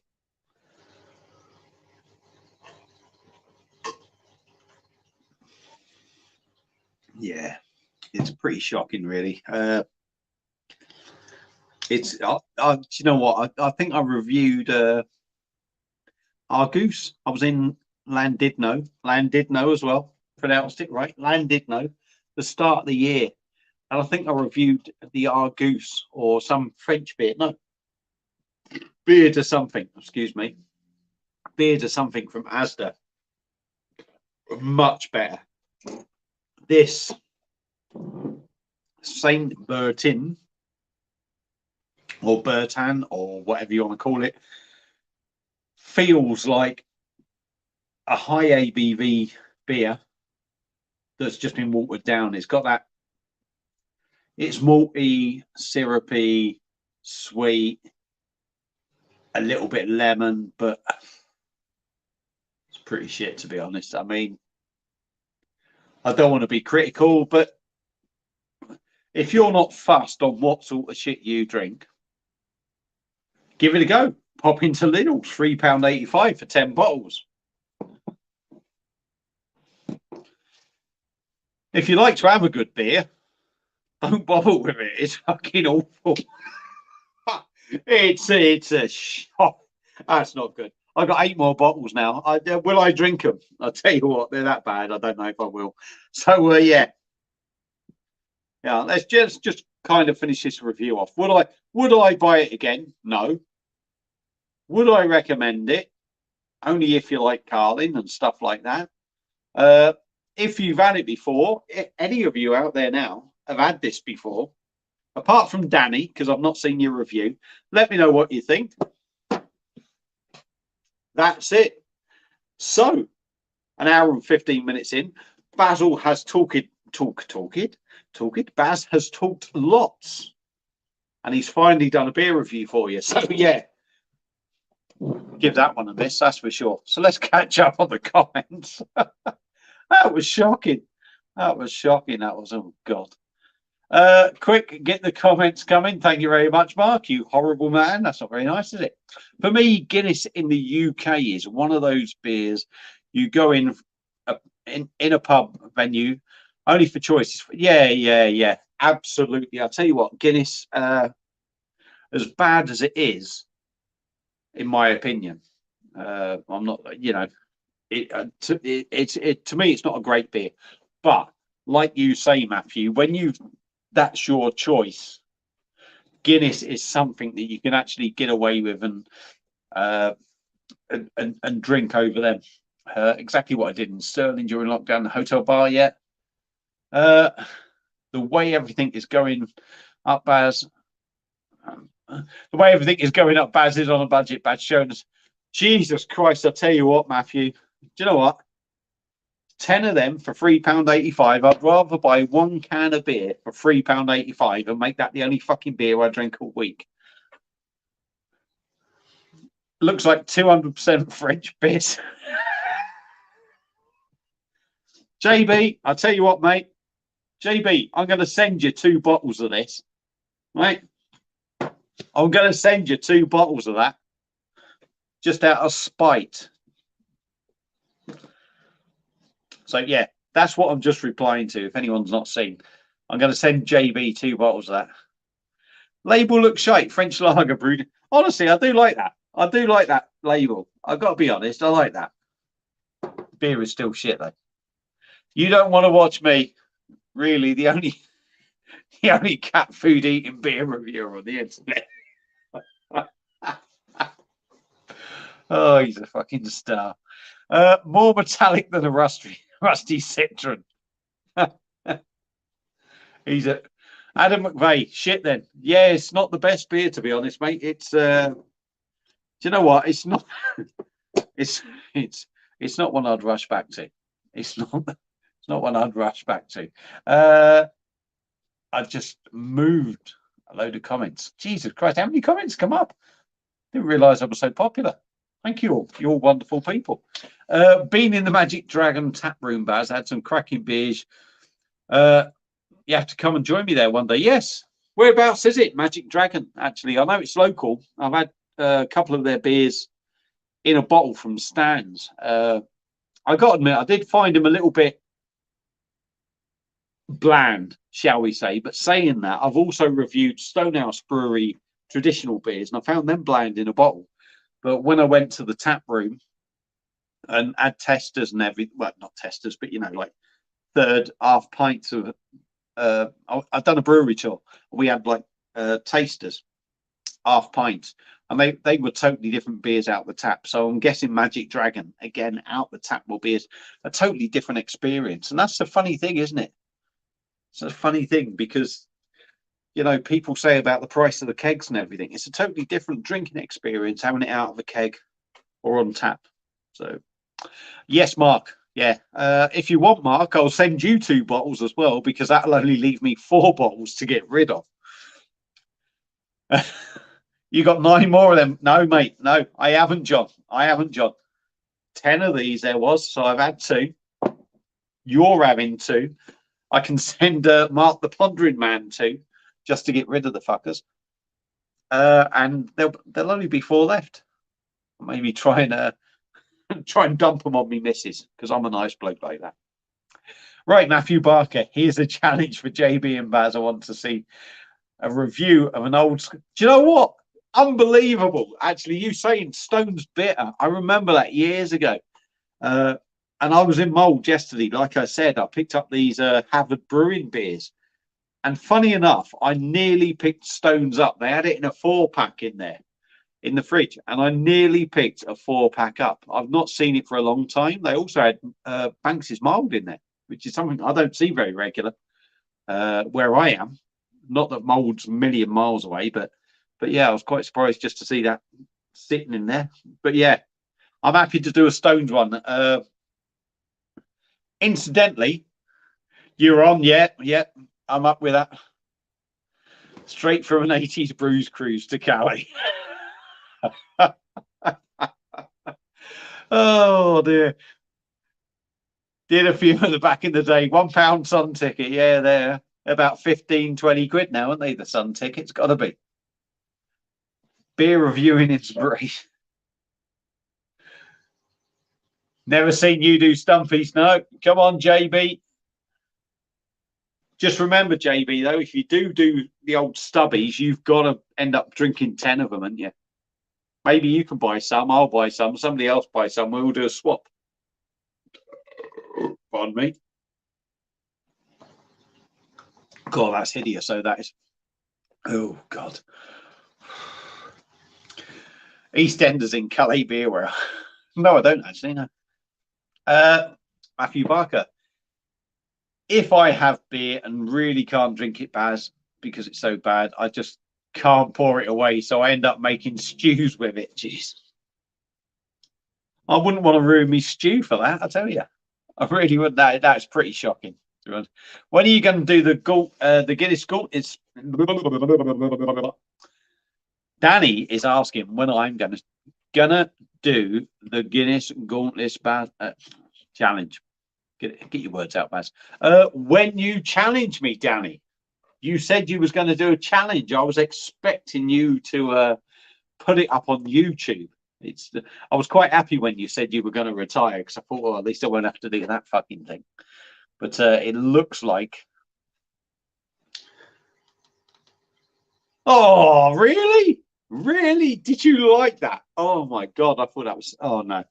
I'll tell you what, I'm not a big lover of French beers anyway. If I actually like a French beer, it's a big surprise. It's a big surprise. And I've had some French craft beer as well from, oh shit, I can't remember. I bought it off Beerwolf. Bought a pack of it, and it was the most expensive stuff. Ninkasi Brewing, French craft beer. Shocking. I was paying like £3 a bottle or something. And it was shit. It was shit. Mark the Pondering Man talking to Northern Southerner. It's near the Mecca, mate. What, Mecca Bingo in Wrexham? John? I've got to go through me bloody things there. I've kind of got lost there. I kind of got lost with your comment. I've got to go back roads now. Oh, the Magic Dragon tap room is by Mecca in Wrexham. Wow, that is interesting. Yeah, don't mind me. I'm doing a bit of scrolling. Yes, Mark, remember Mammoth too. Nope, you're fine, Baz. Save the post, give them to the guy on the park bench. Do you know what, Mark? I think I'd rather send them to you just to piss you off. Northern Southerner beer reviews. Yeah, we'll do a stubby special, mate. Honestly, yeah, we will. Incidentally, before we get going, this is nearly gone. So once that's gone, I'm going to get onto the Kernel Dunkle. And I've been going on for way longer than I expected. And I really do appreciate every single one of you watching and commenting. It really is much appreciated. Yeah, I'm going to do that next, the Kernel Dunkle. But I've been having a chat with Chris's beer reviews, and he actually said to me the one day while I was having a chat, he said, oh, I've been meaning to do Mackeson's stout. I've been meaning to do Mackeson's. And you know what? I've been exactly the same. And the only reason I haven't done it is because I swear it's like £4 to £5 for 4 cans of like 330ml cans. So while I was talking to him, we have agreed at some point when Chris does his first live from the man cave, I'm going to be on there. Me and Chris from Chris's Beer Reviews are going to review Mackeson's. So if anyone wants to see a review of that, tune into that when it does come up. But I'm just giving you a heads up. That is what's going to happen at some point. So keep an eye out for that. Not had Mackeson's for ages. Can't remember the last time I had Mackeson's. It's only about 2.8%. Right. Mark saying, don't do a 10 bottle live. It didn't end well last time. Hey, if we do a 10 bottle live, it'll be 10 of these. 10 4%ers. I think I'll probably still end up pissed when I finish that one as well. Probably less pissed than all the others, actually. Right. Northern Southerner. John's come in. Baz, try that off Axe's Terry Stout there. No way, mate. No way. I'm not wasting my time going up into the town to try that. No chance. It's something, if I'm in there, I might pick it up, but otherwise, no. No. Right. Yeah, in all fairness, Matthew, yeah, that debouche wasn't bad on the perfect draft. I still think that was slightly overpriced. Yeah, was it 36.90 when it was a 5% American Pale Ale. Yeah, it was all right. It was all right.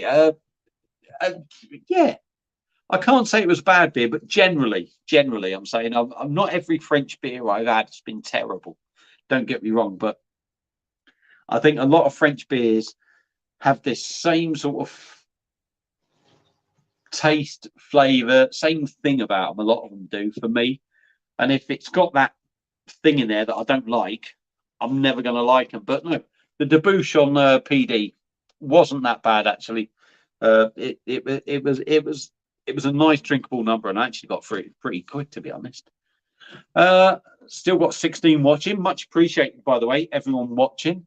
That Kernel will be a good beer. I think you're safe with that. I would like to think so. Like I say, I think the only one I've ever had is an India Pale Porter. And that's when I was going in the Bastion Ale House, which is a local little craft bar, which is now closed, and somebody else has taken it over. And it's opening again, actually, very soon. So I may well go in there and do a video. But yeah, the only one I had was an India Pale Porter, I think it was. It was something like about 7%. But that was decent. That was decent. And that's the only experience I got with Kernel. So yeah, I'm looking forward to this. It is warming up nicely as well. So by the time I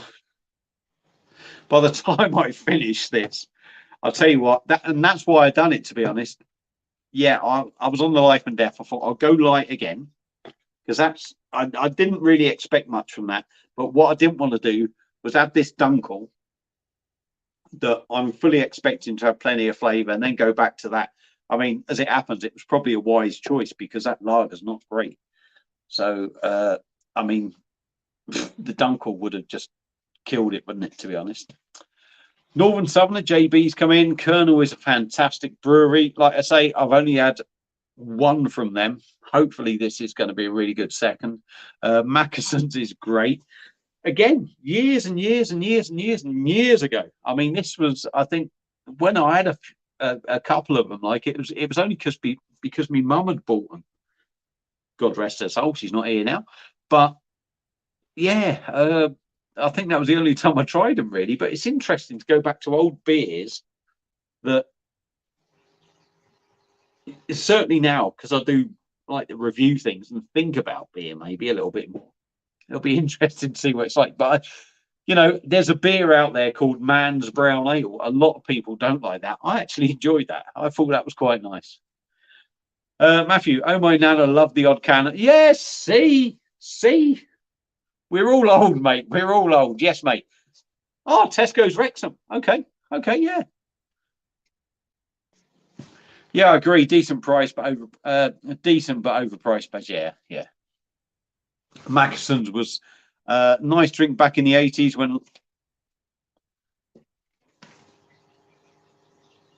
a lot stronger. Me and my granddad used to drink it while watching the racing. I was 12, so all big. Yeah, to be honest, I mean, I probably thought Carling was great then. Well, I think actually back in the day then, when I was just a young child, I think what used to be around then was Skull an awful lot.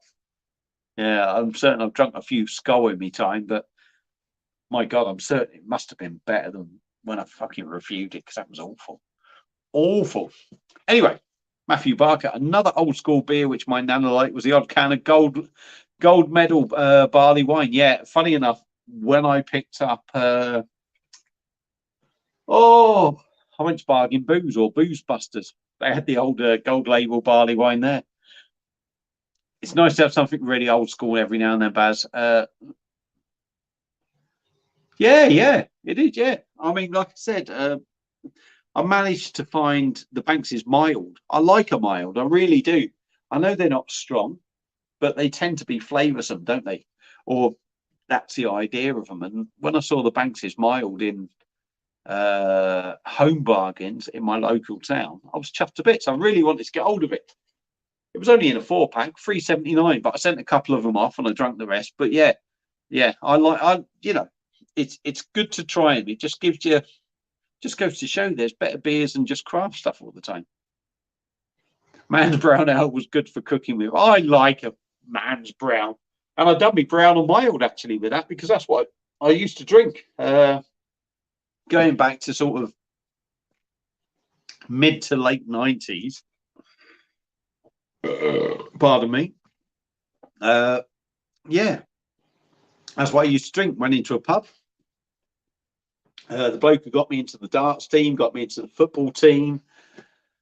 Yeah, drinking all that while I'm, trying to play darts and football and shit. Yeah.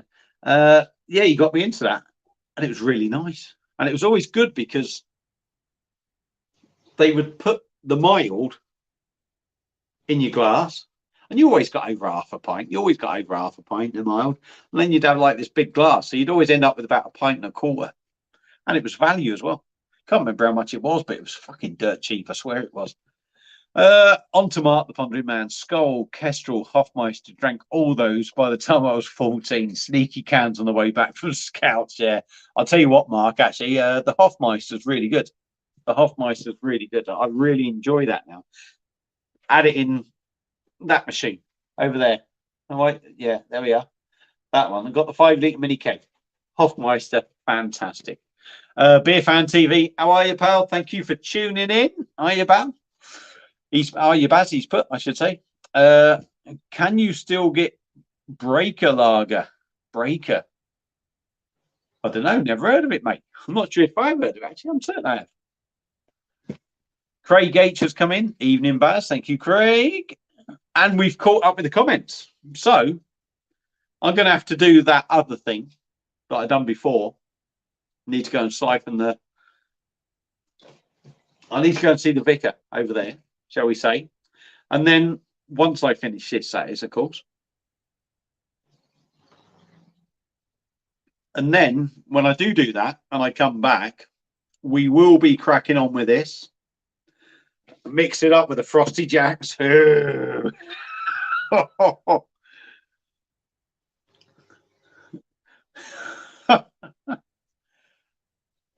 Frosty Jacks, White Lightning, remember that? Arctic Light Lager. I'm still trying to forget it. I'll tell you what, anyone out there, I'm going to have to go in a minute. In fact, I'm going to go now. But what I'm going to do is I'm going to ask you all a question. What drink have you had that has made you say, I am never, ever going to drink it again or drink again? Let me know. I'll be back in a bit because I'm going for a commercial break. Cheers.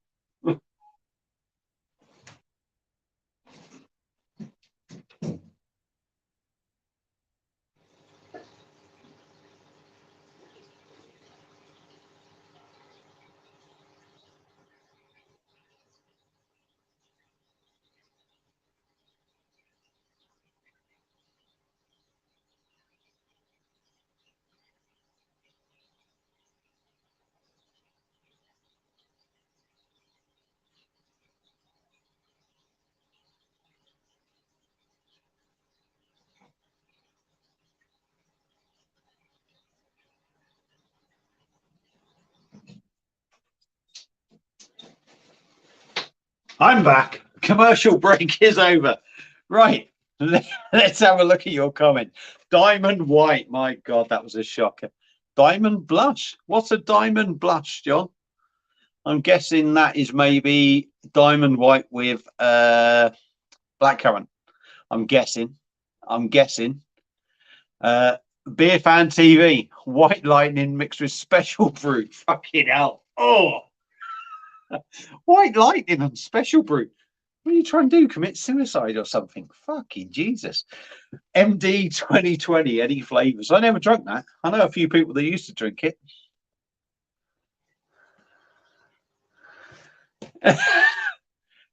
I'll tell you what, Mark, actually, oh, shit, my battery's going low. Gonna have to turn my bloody thing around or charge my phone up.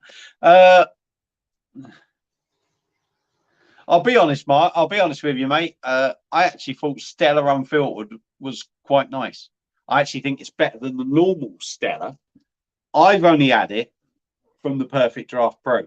I know there's some people out there that raved about it. We're all entitled to our opinions, obviously. But I actually enjoyed it. I'll be honest. I did enjoy it. Certainly one I'd pick over the original for definite. Matthew Barker, Southern Comfort Baz. I drank too much of it, and because it's sweet and sickly, it made me sick. Funny enough, the only time I've only ever had one Southern Comfort, and the only time I ever had it was when I was rat-arsed. But I wasn't sick from it. But yeah, it was the only reason I drank it. A gay diamond white. What's a gay diamond white?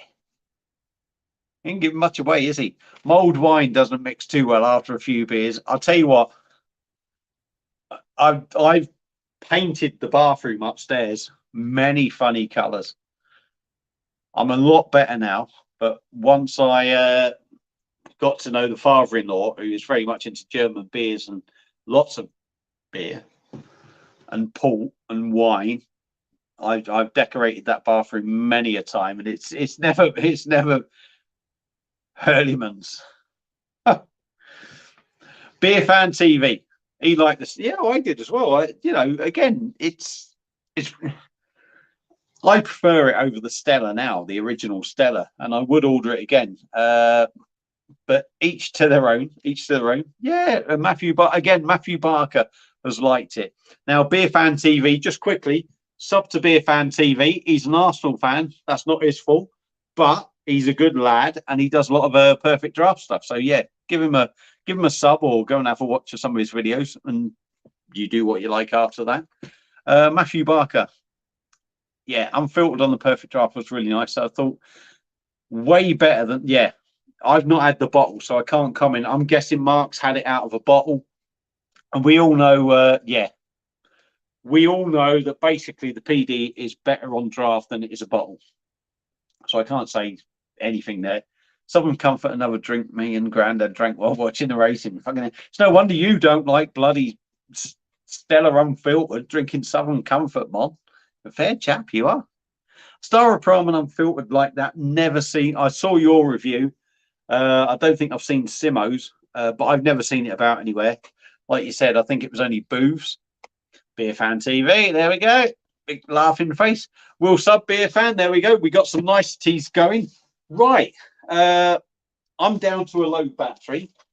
I'm going to have to get some extension lead from somewhere. Can you all bear with me for a minute? Yeah, good man, Mark. I mean, we're all in a beer community and all this, that, and the other. All, I'm not going to say he's.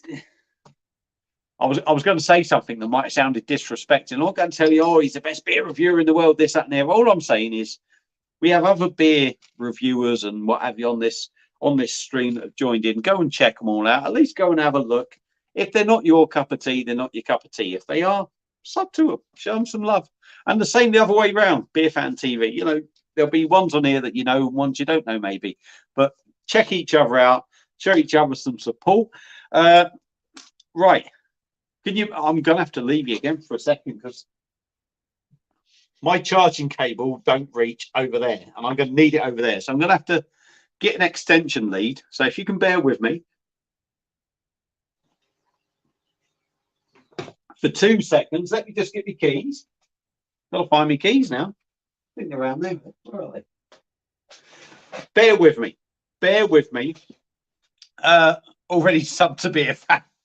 That's how bad it is. He don't even know who he's subbing to. It's been a great crack, Baz, but I've got to get going. Take care, mate. Thank you very much, Matthew. I really do appreciate it. I appreciate everyone that's tuned in. Enjoy the rest of your evening, mate. Whatever you've got to go and do. I am going to get an extension lead. I am going to get my phone plugged in, charged up. And then I'm going to review this beer because I know you've been here for a long time, all you lot, you poor sods. And this is what you've waited for. You've waited for some beer review. So I'm going to make sure that I get the extension lead, get charged up. We are going to do that. And then I'll probably end up leaving you in peace to enjoy the rest of your Sunday night because you don't want to listen to me all the time, do you?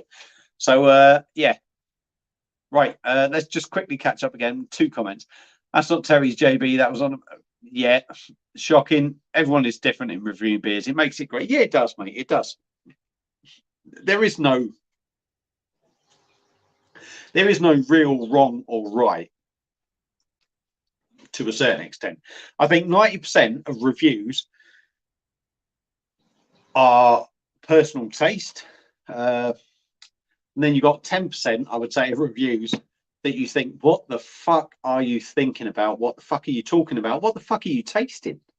There's only a small amount of reviews out there probably that you think, I need to come and chop your head off or something, you know. And don't ban me for that, YouTube. You know, it's a joke. It's a joke. You know what I'm saying? Anyway, sit patiently. Let me go and get an extension lead. I will get my phone on charge and then we'll come back and do this bad boy.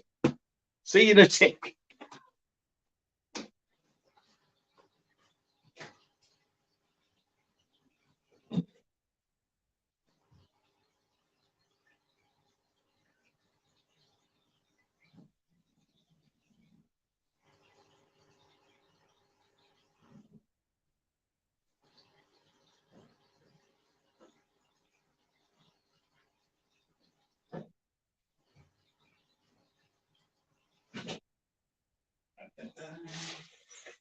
Okay, everybody, we are back. We are back. Baz has got the extension lead out.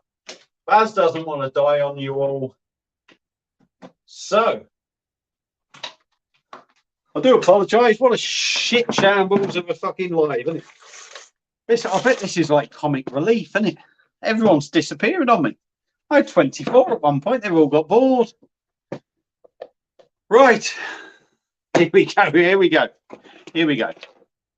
Right. We are on charge. Everything is good. We are not going to end this live. So let's get back to where we were. Northern Southerner has already subbed to Beer Fan. John has said our rank Terry's chocolate orange thing is. Northern Southerner has said everyone is different. Reviewing beer makes it great. Everyone is different in reviewing beer makes it great. Yeah, it's true. You know, like I said, with that comment, most people, 90% of reviews are going to be personal taste. They're going to be what you pick up, what you don't pick up. There'll be probably 10% from most review, and there's millions of reviewers that are going to be absolute people just talking shit. I ain't got a clue without being harsh or anything. Exactly. You can come and chop my head off, Baz. Your head is too beautiful, John, to chop off. I can't be doing that to you. If you do, can you leave us your gadgets? I can't leave you all my Star Wars equipment, mate. I can't. If I die on you, well, my phone might die on you. I might die on you. Actually, I'll probably die before all of you, mate. But for now, I'm still here, right? Now, a dunkle beer, right? Dark lager. I'm going to have to pick out a glass now. So again, bear with me. I'm going to hibernate. What I'm going to do, let me ask for everyone's opinion who's watching, all 8 of you, because you've all disappeared and you all got fed up with me. I've got one of these little tankards. You tell me, I think that is the ideal beer, ideal glass for a dark lager. The first person that says to me, That's good, Baz. I'm going to shut the fuck up and get on with this beer review. So you let me know what you think. Is this the sort of beer I want for a dunkle? If it is, tell me, and I'll shut up. I'll get the bottle open, and then we'll crack on. And the quicker you're nice to me, dunkle tankard.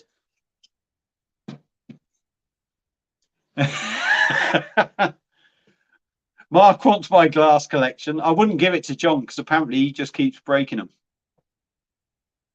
Dunkle tankard, you happy with that, Mark, here? Beer Fan TV has said, yeah, he's happy with that glass for this dark beer. Give me one more confirmation, Mark. One more confirmation that this glass is good. This is good for that beer. You tell me. Come on. I want 500 likes, don't forget. Yes, it's a half pint glass. It's a 250ml glass, it is, mate. Yes, we're good. I've had confirmation.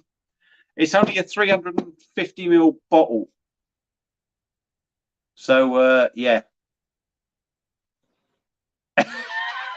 Are you a giant? I'm a giant, actually, yeah. Oh. I do about a giant. I'm a big fat sod. Right. Let's just go back. Let's just yeah, Mark wants me glass collection. Dunkle tankard. That's pretty much what I got. Beer Fan TV's happy. Looks like a small glass. It is a small glass, like I said. Mark, the pondering man, is giving me the all clear on the glass. And Jonathan thinks he's a good looking bloke. I'd rather see your pussy on the screen. John knows what I mean. He's got lots of cats. He's got lots of cats. Am I a giant? I have a big belly, but that's about it. And BFTV has replied with big laughing comments. So let's stop the waffling now. I'm going to take his comment off and let's crack open the Kernel's Dunkle, 4.4%. That is their usual label on all their beers. I'm going to do that. I don't know why I'm doing that. It's probably because I got the light on. It's not great. 330ml. It's a plain gold bottle cap stroke crown. Pick this up from Trembling Madness. So let me try and tell you. £2.80. So, you know, it's a smaller bottle, but £2.80. It's hardly ripping anyone off. So let's get it open and see what we get. Plenty of smoke coming out. It did start rising up the glass. I'm going to try not to do a Jonathan Brown pour because we all know John's not very good at that, but I will try and get a good head on it because you can't have a German beer without a good head on it, can you? Pardon me. A beer in a glass. It's pretty much identical. What I'm seeing on the screen for a change, it's maybe looking a bit darker, but it's a murky, hazy sort of, you could say dirty dishwater sort of thing. Jesus got to poop aboard black babies. What are you on about? Who the fuck's this twat? Oh, yeah, we got one person now. I'm not even going to give you the privilege of that, mate. Go away, you prat. Right. We're on about beer now. Hazy, murky, dishwater kind of dark lager beer. There is gentle carbonation going up. It's hazy. We got a finger of sort of creamy head. I'm going to ignore this prat who's commenting. I do need to sort all that shit out. I don't normally get trolled, but let's have a go. Looks good. Let's dive in on the nose, see what we get. Hoppy. You definitely get the. Oh, I've got a cat coming to intervene now. What are you doing? I'm trying to do a bloody beer review, cat. Stay there. Hoppy, malty. It's got that little bit of sort of like that animal feed thing that I always go on about. Nothing particularly sweet in there. There's maybe a little bit of chocolate coming through on the nose. But it It doesn't wow me on the nose, and maybe that's just the style of the beer. Let's stop wasting time. Dive in. Give the Colonel's Dunkle a go. Cheers.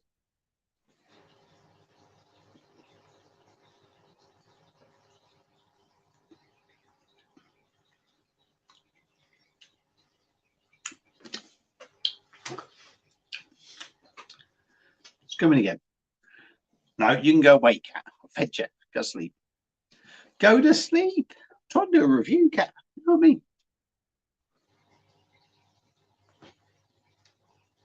4.4. Again, still a light body. Probably justifies the percentage just about for me.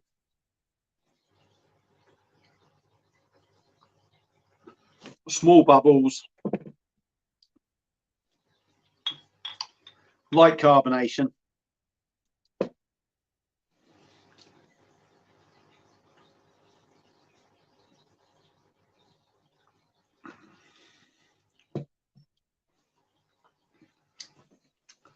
Mouthfeel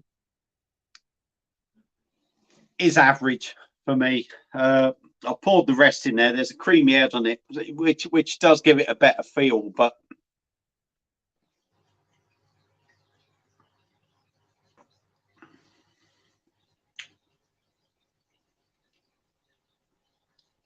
yeah, I mean, you know, it's got the taste. I'm not wowed by it yet. I'm not wowed by it.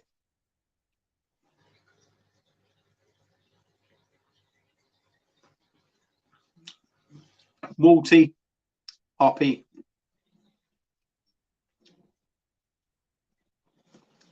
It's got very much a feel of an ale, an English ale, if I'm totally honest.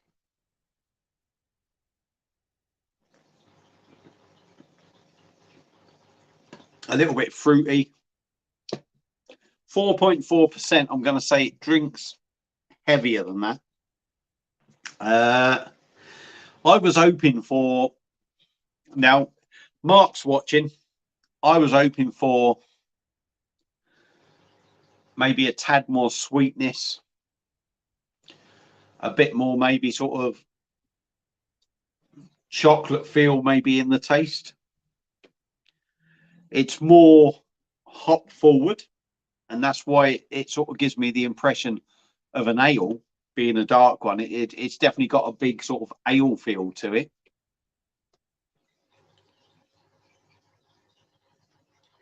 It's gone down, to be honest, it's gone down easy. It drinks easy. But I don't know. I was hoping for a little bit more sweetness from this. There's nothing particularly wrong with it, but I just feel like I'm drinking an ale, an English ale.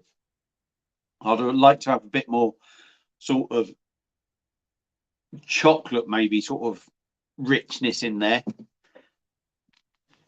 But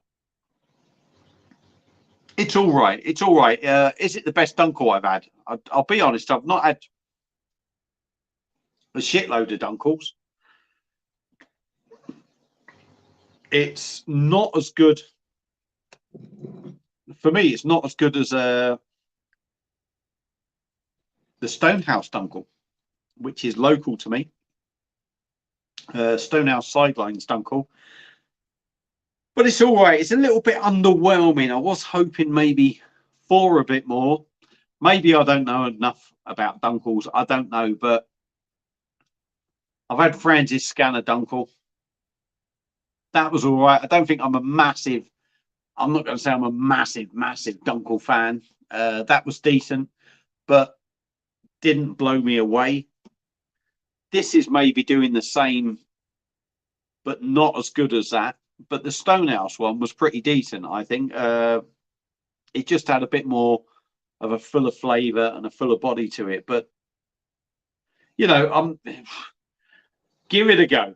You know, I don't want to sit here and slate it because I don't claim to be no expert on German Dunkles. I really don't. But yeah, the Colonel's one, drinkable enough. It's gone down. It's gone. It's not there. But expected a bit more darkness in the beer, expect a bit more darkness in the beer. It's come across more like an ale rather than, you know, it's not malty, chocolatey enough for me. It's more ale like. So yeah, the Kernel Dunkle. Would I recommend it? All I can say is give it a go. Would I pick it up again? I'll be honest with you, I wouldn't pick it up. I think there's probably beers that appeal to me more than that, even Dunkles. But yeah, it's all right. You know, I've drunk it. It's a damn sight better than that shit. Tell you what, it's a damn sight better than that. But it should be, because it's a damn sight more money than that. So yeah, give it a go. If you've had it, let me know what you think. Feel free to comment, as you do. And that's this beer review done. So I'm going to go back to being bad on alive. We are going to go through comments. Good glass. Thank you, Northern Southerner. We are going to go through that. Yes, thank you very much. Yeah, we're going to pass through that fella. Northern Southerners. Oh God, what a knobhead. There's always one, isn't there? There's always one. Good old catch, yeah. Turd McFerguson. Yes. Yeah.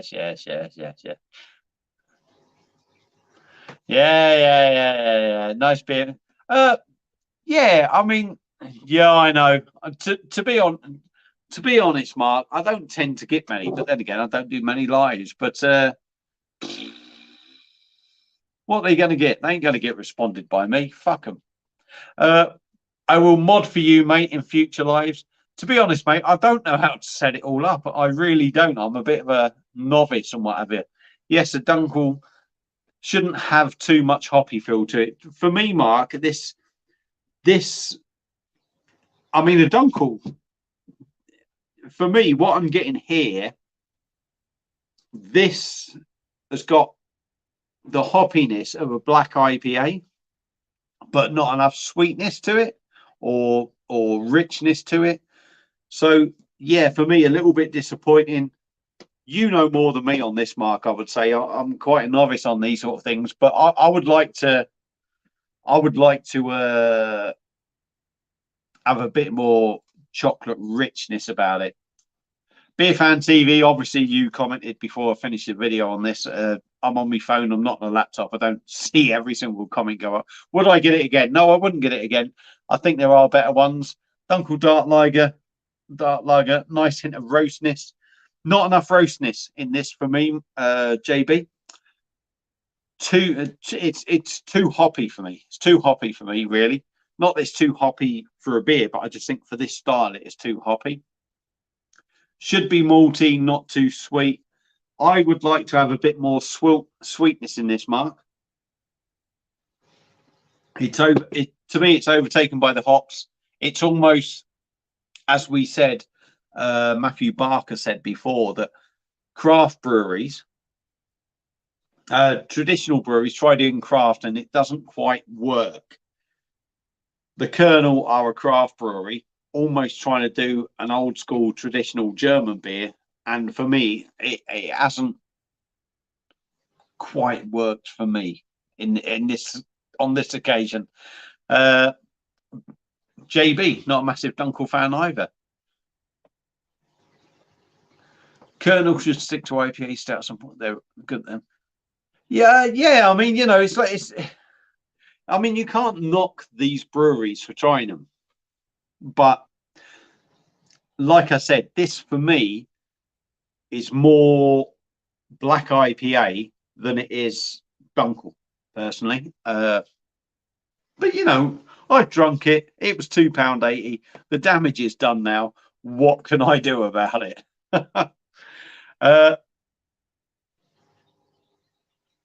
Northern Southerner, Mark, get to Aldi. Try. Have you put your videos up yet, John? Because I mean, if you have, I've not seen them. If you haven't, well, obviously I can't see them. But Chris, thank you for all your hard work last few years. Much appreciated. What, me? Seriously, me? You're on about me? You must be on. Well, if you are, well, I don't know. Hard work, mate. I do it because I love doing it. And I'll be honest with you, I've enjoyed this live tonight. It was 2 hours now. 2 hours. I come on, and for the first 5 minutes, I was talking to myself. I expected to maybe go on for an hour. Another hour past that, and yeah, you're much appreciated, Chris. Honestly, thank you all for watching, because I do appreciate that. I really do. Lewis, beer review, stop speaking. I'm too late now, Lewis.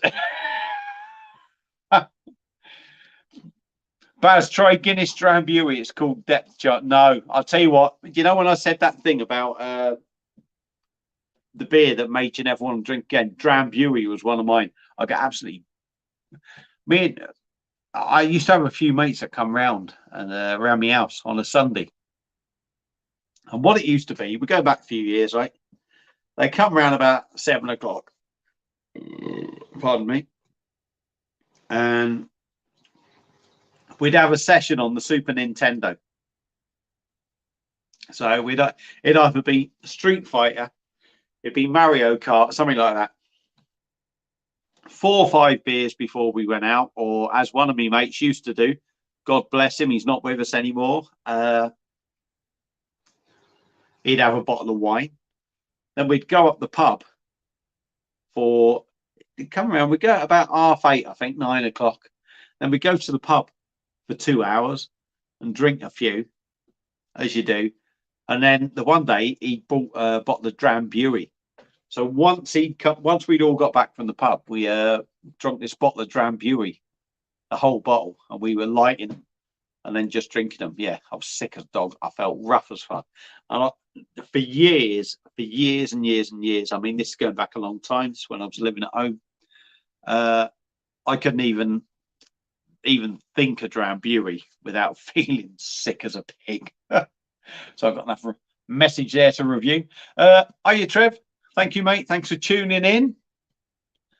Mark the Pondering Man, I do like a black IPA. Yeah, I do, mate. I do. And again, there's nothing wrong with this beer, but for me, if it's more black IPA, it's not doing what it should do, personally. That's my own personal view. JB's popping off. Great live, mate. We'll sort one out soon. Yes, Stones. Cheers, everyone in chat. Yeah, thank you, John. Much appreciated. You're probably gone now. Crack another 2 of them St. Birds in open, mate. You know you want to. I don't know if everyone else wants me to. They'll probably be glad to get rid of me. Gadanator on the Moretti Lowenbrow tonight. Good man. Good man. What are you all doing tomorrow? Are you all working tomorrow? Let me start this one again. John 78 is trying to watch me and Raggy. Me, Raggy, and the darts. His head's gone. I'll tell you what, John, I won't be offended if you disappear. Honestly, you do what you want to do, mate. I had something similar with brandy, not touched it since. Honest, oh yeah. I'll tell you what, spirits. I just don't do spirits. I really don't. The Drambuie thing was back in my younger days. I mean, I wasn't a massive drinker then. I was a stupid drinker. I'm probably still a stupid drinker now, but maybe a little bit more older and wiser. So, anyone out there, right? I can either leave you all in peace, or I can fill a glass up and I can keep chatting to you. Anyone out there who wants me to carry on? If you're quite happy for me to go, let me know. If you'd like me to keep going, so we can all just, you can sit and watch me and waffle on about shit, let me know again that way. Right. Beer Fan TV. Has anyone had Palm on the Perfect Draft yet? I have. BFTV. I have reviewed it. What did I think of it? Funny enough, when I reviewed it, I thought it was all right. But I've got to say it was hard going for a keg. I've got to say it was hard going for a keg.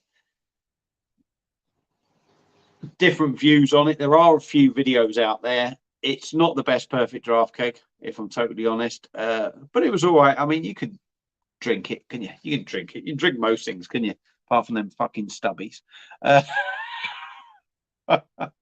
As you think, Mark's telling me to open a stubby. No, Mark, I'm not opening a stubby. What I'm going to do is, if I'm going to have a beer, I'm going to go over to that perfect draft and get a life and death.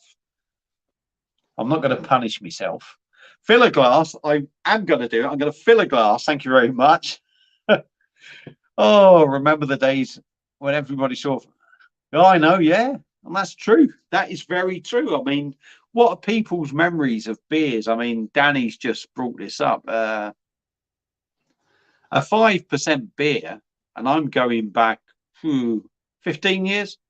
15 years. I know it seems like a long time ago, but for someone that used to drink Budweiser out the bottles, that was 5%. That was a premium beer. If you were drinking that, you were drinking the strong stuff. And like Stella as well. Stella years ago was 5.2. So while I go and pour a beer, feel free to comment and let us know what you lot used to drink and what your memories were of what a strong beer was. And I'll be back any second now. I'm only going over there. I'm only going over there. You'll hear a noise in a minute, and I'll be back.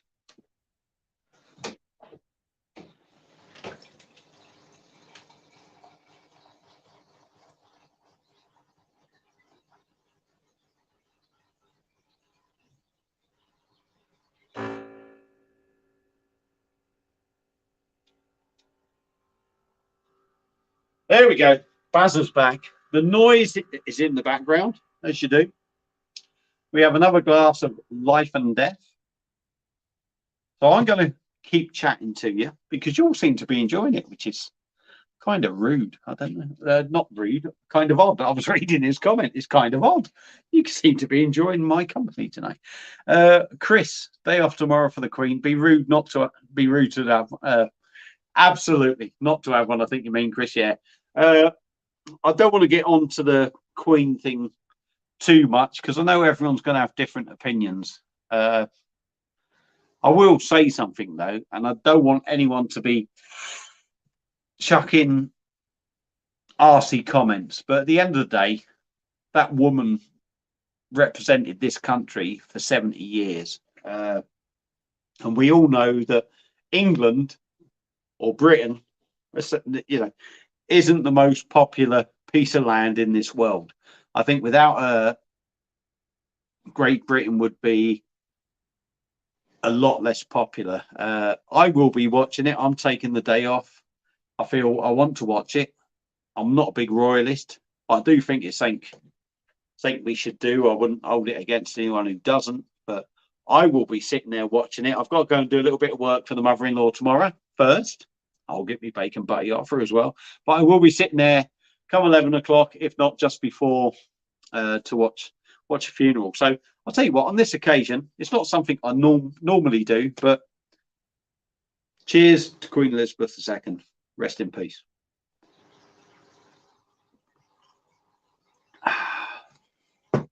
Right, we got that bit out of the way.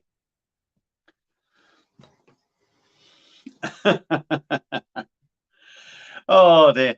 Can you remember the price? Yes, I can actually. Not my very first pint.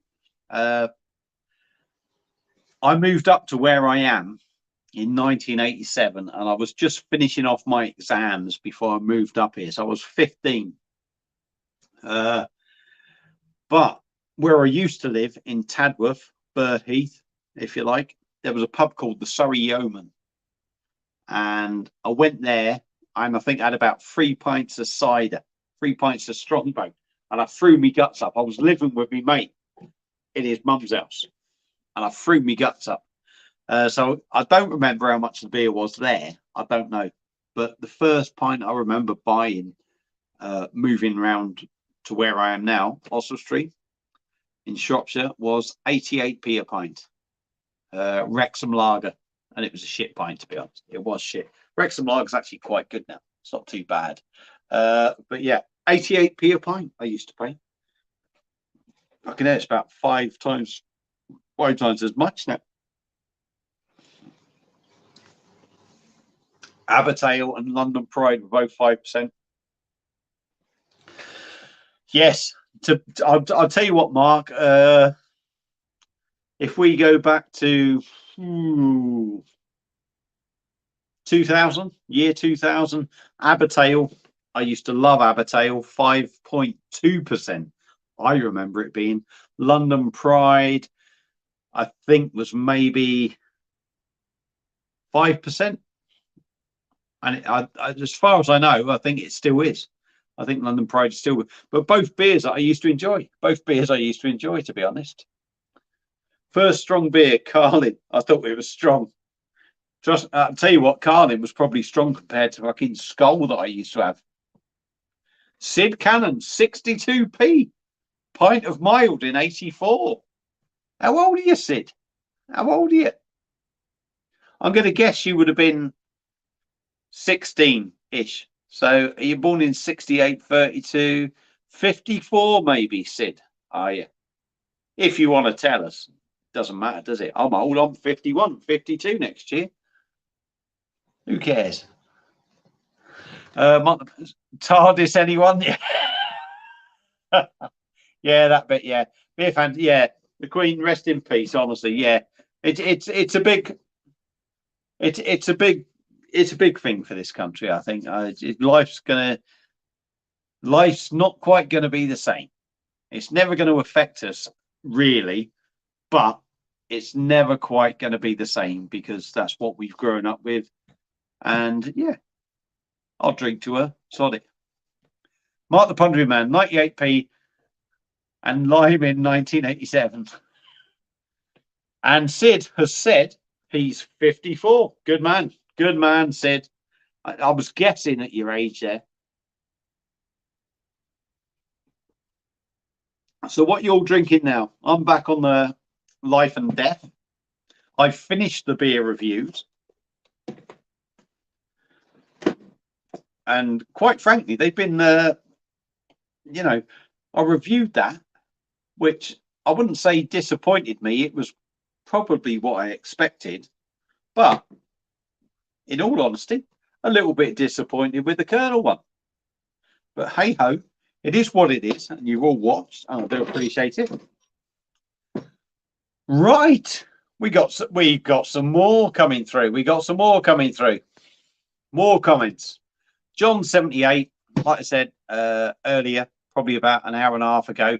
John's from Wrexham, right by me. He's only 20 minutes down the road. I remember paying 35p for a pint of Wrexham lager about 1970. How old are you, John?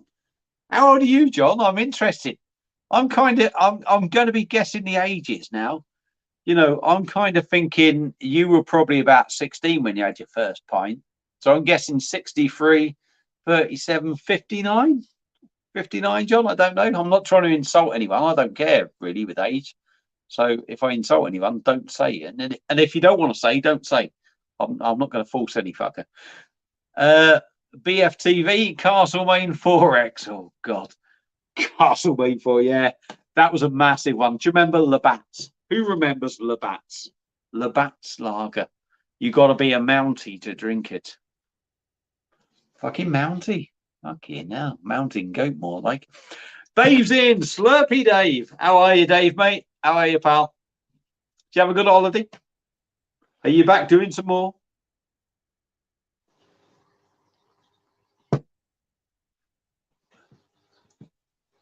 Sid's on the love and hate. Good man. I do need to pick that up again, actually. Do need to pick that up. Little Radler, it's awful, but I need to try it rather than you.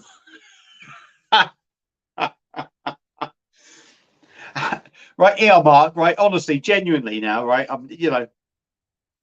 How awful is that Radler? I know Radlers are what they are. You can't expect to drink a Radler and say it's like fucking shandy because that's what it is. But does it taste like a nice shandy, if you like? I think I'd rather have that than the stubbies, to be honest. So I get where you're coming from. But honestly, genuinely, is it a really shit Radler or is it all right? That's all I'm going to say. Because I ain't going to get into all this, fucking ripping every fucker apart. Like, that's... Dave, first beer, 21p. Thwaites mild. Wow. Thwaites mild. They used to have Thwaites around. I can't even say it. I've had too many beers now. And Slurpy Dave had his first pint at 14.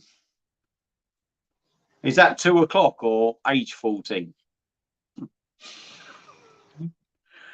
I'd climb a mountain not to drink it. Jesus Christ. I'll tell you what, I'll chase you up the mountain just so you do. Oh, dear.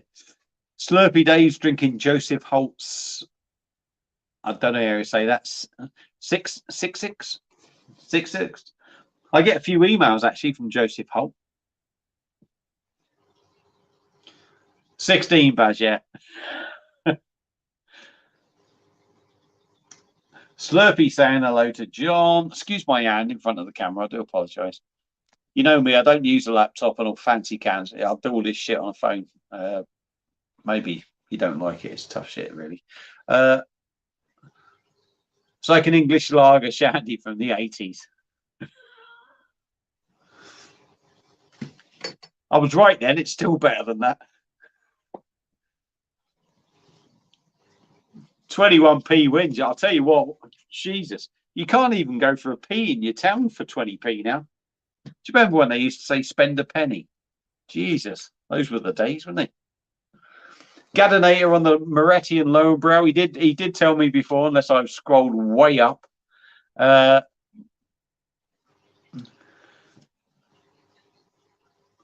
John, you're multitasking as well, Slurpy.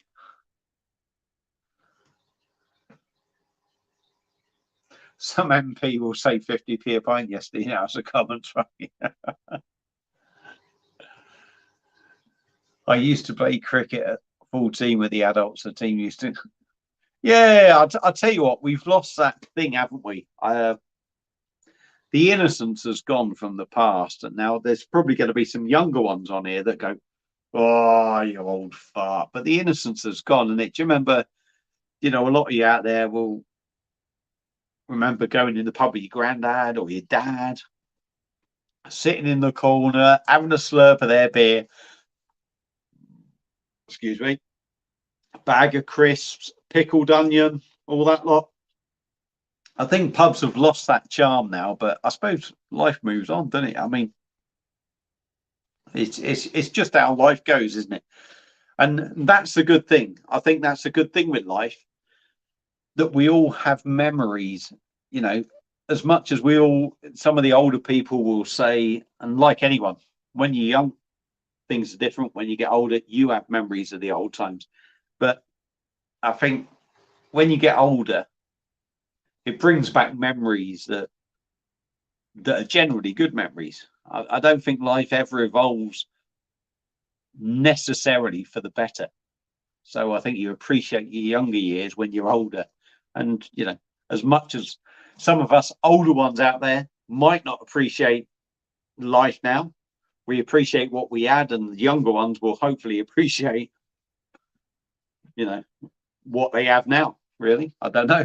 Maybe I'm talking bollocks. I don't know. I probably am. I do a lot of talking bollocks. I'm good at doing that. Chris, just opening a bottle of London Pride. Yeah, I do like London Pride. I got to admit, I do like London Pride.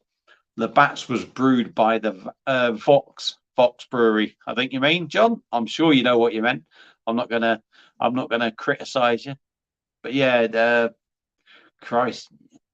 I remember Sunderland being sponsored by them back in about the mid-90s, I think, late 90s. Gadanator, love your videos, mate. Well, thank you very much, pal. I appreciate everyone that watches and comments and that. It makes it worthwhile. And I'm sure everyone else, all the other YouTubers that have come on here and commented on that, they all appreciate it themselves, like, you know. And it gives me something to do, doing it on a Sunday when the wife's out. 80s pubs were great. I do miss them. Do you know what? How old are you, Mark?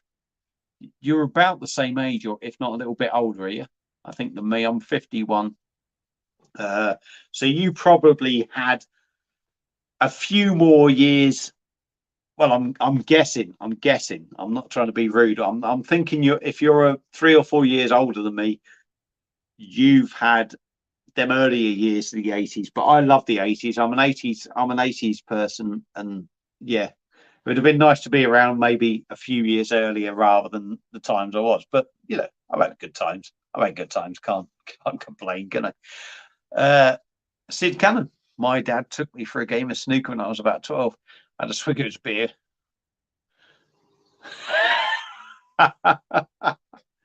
Oh dear. Snooker rules. Thing of the past. Do you know what? Snooker rules. I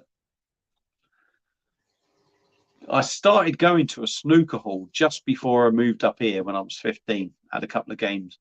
And then when I did move up here, and it was still just before I was 16.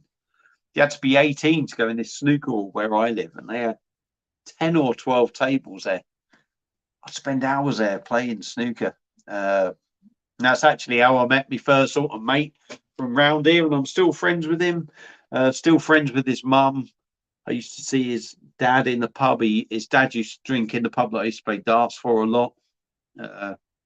So yeah, I knew a lot of his family. I've done work for some of his family as well.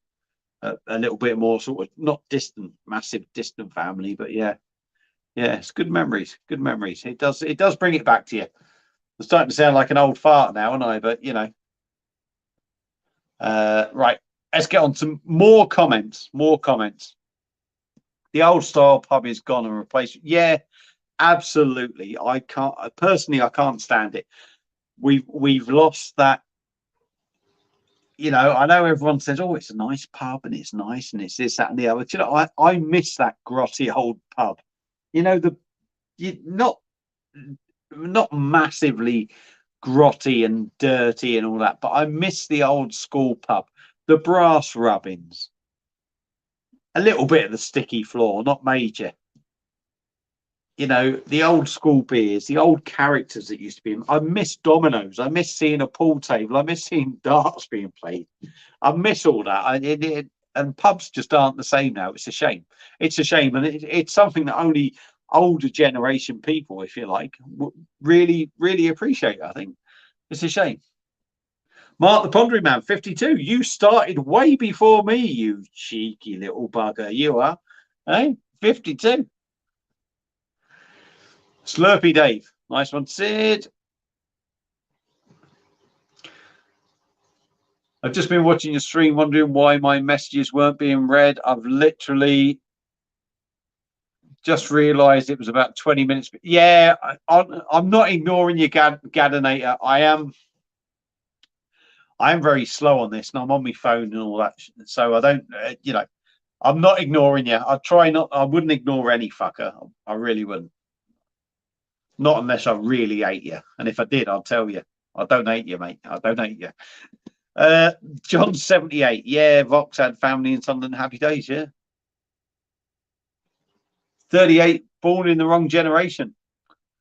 Well, you know, it's a hard one, isn't it? Because I think we're only what we grow up with, aren't we? Generally, but yeah, I think the older times were better, and I would even say even before, you know, the people were saying that probably when I was a young kid, saying, "Oh, it's not as good as the old days," and you know, I suppose it's how the world is, isn't it? The world evolves.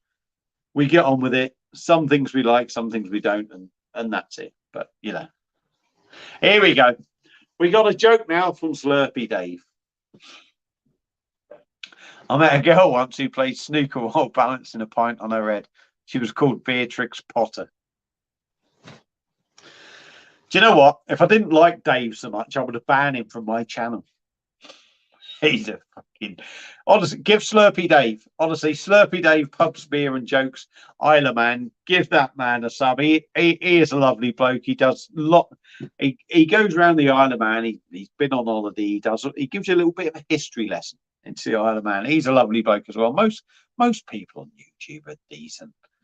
You get the odd few, but you know, they're all decent. Daryl, old style pubs are far better. Yeah. And do you know what? We have this 24-hour opening, if you like, or opening all afternoon. And as much as in my lifetime, I've probably seen more of pubs being open all day. I think I would rather it be open till, was it used to be 3 o'clock, wasn't it? If I remember rightly, it used to be sort of like open from 11 till 3 and then open at 7 till 11.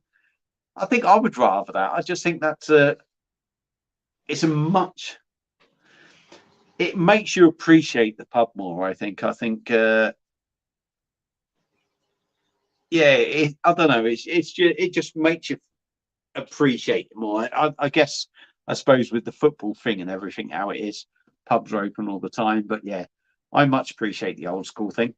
I'm going to leave you for 2 seconds because I've got to go and siphon the old snake, so stay tuned and I'll be back.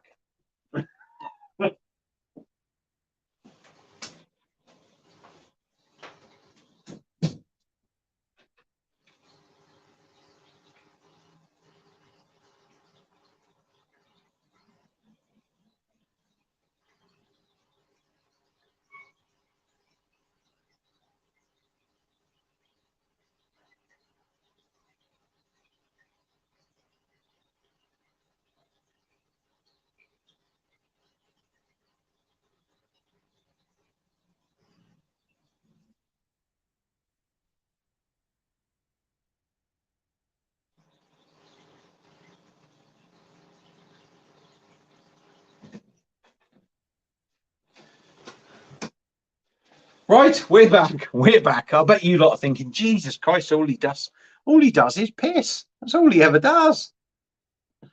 Right, I'm going through the comments. My uncle's G's 15 drink bit of shandy, 90. Ah, Slurpy Dave, they still play dominoes and crib and so. Yeah, yeah. Do you know what? It's funny. I miss all that. Probably we're going back to. Oh, I probably had 6, 7 years going into this pub called the Greyhound in Osler Street. And when I first went in there, well, it's actually before the smoking ban came in. Can't remember when that was. But yeah, I used to go in there. It was a working man's pub. After work, I mean, if I went up there, sort of, if I went up, well, I'm trying to think what was I doing then, yeah. But if I went, I could go in there of an evening, if you like, 7 o'clock, and there'd be lads that had finished work and were sitting in there drinking. It was chocker. There'd be people playing dominoes. There'd be a few people playing cards between themselves. You couldn't move in there. It was chit chat. It was social. It was friendly. It was just cracking. And I remember going there one Christmas, actually Christmas Day. It was a rare occasion that I actually went out on Christmas Day. The pub was going to be open till 2 or 3 o'clock. And I walked in there thinking, and this is when I was mad on darts and massive on darts. And I thought, oh, let's go out for a pint. I said to the ex at the time, let's get out for a pint. And I took me darts because I never went anywhere without me darts. I always played darts. And I walked in there, I opened the door, and it was sort of, you almost had a porch, yeah, as you went in. And then literally, as you open that pub door, you were literally 3 foot away from the front of the bar, and then the bar sort of opened up at the side, the same the other side. Fuck, you open it. I struggled to get in the pub, and it was just full of smoke. This time was before the smoking ban. You could not breathe in there. I couldn't get on the dartboard. I was absolutely gutted because, like I said, I was mad on darts at the time. It was me thinking it's going to be a nice, quiet pub. It's Christmas Day. Why is anyone all going to be out? And you could not move. You were like, it was like a New Year's Eve, honestly. But yeah, I miss that, and it annoyed me at the time. So I'll come out to play darts. I'm sulking. But yeah, you just don't get that anymore. And I could go in there on a Saturday afternoon or whenever, Saturday, Sunday was a usual thing for me. I used to have a dart shop as well, this, that, and the other. in a market stall, and the market would close and go up the pub, and there'd be like half a dozen blokes that I knew that were all sort of, well, one of them was my mate's dad, who I first met when I moved up here, and they were all sort of like 60s, if you like, saying in the 60s, if not a little bit older, all playing dominoes. They all knew me. They all spoke to me. They all used to watch me play darts and everything, and it was such a nice atmosphere. Like, and and the dominoes just drive me nuts sometimes. You'd be like, as you do. But yeah, you don't get that anymore in pubs, and it is a shame. It really is a shame. And yeah, pubs just aren't the same. They're all restaurants now, and I don't like it because I'm a miserable sod. But let's move on. Let's stop Baz being miserable. Darts and pool and jukeboxes and the snug next door happy days. Yeah, yeah. Jukebox. I don't know. Jukeboxes aren't the same, are they?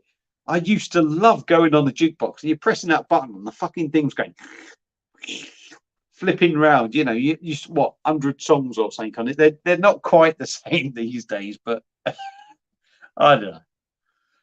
Gavinator, that was my fault. Oh, my phone was 20 minutes behind. That's all right. I'm 20 minutes behind anyway. I'm light and mild phase in the 1990s. Always got more than a pint for your money. Absolutely. Right, Baz, got to dash, pal. Keep doing what. Thank you, Slurpy Dave. Thank you, mate. Everyone, check out Slurpy Dave. At least, even if you don't subscribe, go and watch his videos. You make up your own mind what you want to do. But he's a lovely bloke. Thank you, Dave. Speak to you again, mate. I hate Velcro trainers. They are such a rip-off. Oh, very good. Very dull. Very dull. Actually, I know a decorator. Right, I know a decorator that lives on decorator's cork. He says it fills him up. Shocking. Now that should stop you telling jokes, shouldn't it? Nice one, Gad. Yeah, Mark the Punderman. Slurpy Dave is great, and he does joke. Yeah, he's a good bloke. He gives you a little bit of info, doesn't he, here and there. I've checked Slurpy Dave and some. Yeah, he's all right, Slurpy Dave. He's a lovely bloke. Wouldn't mind meeting Dave, actually. Very down to earth man. I remember when smoking was banned in our local 2006, and noticed how much. Yeah. Funny enough, do you know what I'm saying about that story? When I went in the Greyhound, the smell of my clothes when I moved out of there. I'll tell you what, you don't realise how much you used to stink when you went home from smoke. I'm not a smoker, so it's a bit, maybe different for me to people who smoked, obviously, but yeah, I didn't realise until smoking was banned how much you could smell it. But yeah, I wouldn't disagree with you there, pal. Yeah, you smell the piss in the toilets. Do they still have darts team? Yes, they do, Sid. I actually played for a darts team, and I had my first darts game last night for that team. The first game of the season. Incidentally, I lost. Felt like I played like a twat. Lost the doubles game, and we also lost the match. So we'll end it there, shall we? not a good end to a night. And I've finally caught up with the comments. John 78, lots of pubs weren't open on Sunday in North Wales. The ones that were open, it was 12 till 2. That's it. Okay, right, yeah, 12 till 2. I mean, like I said, I can't fully remember the exact date times.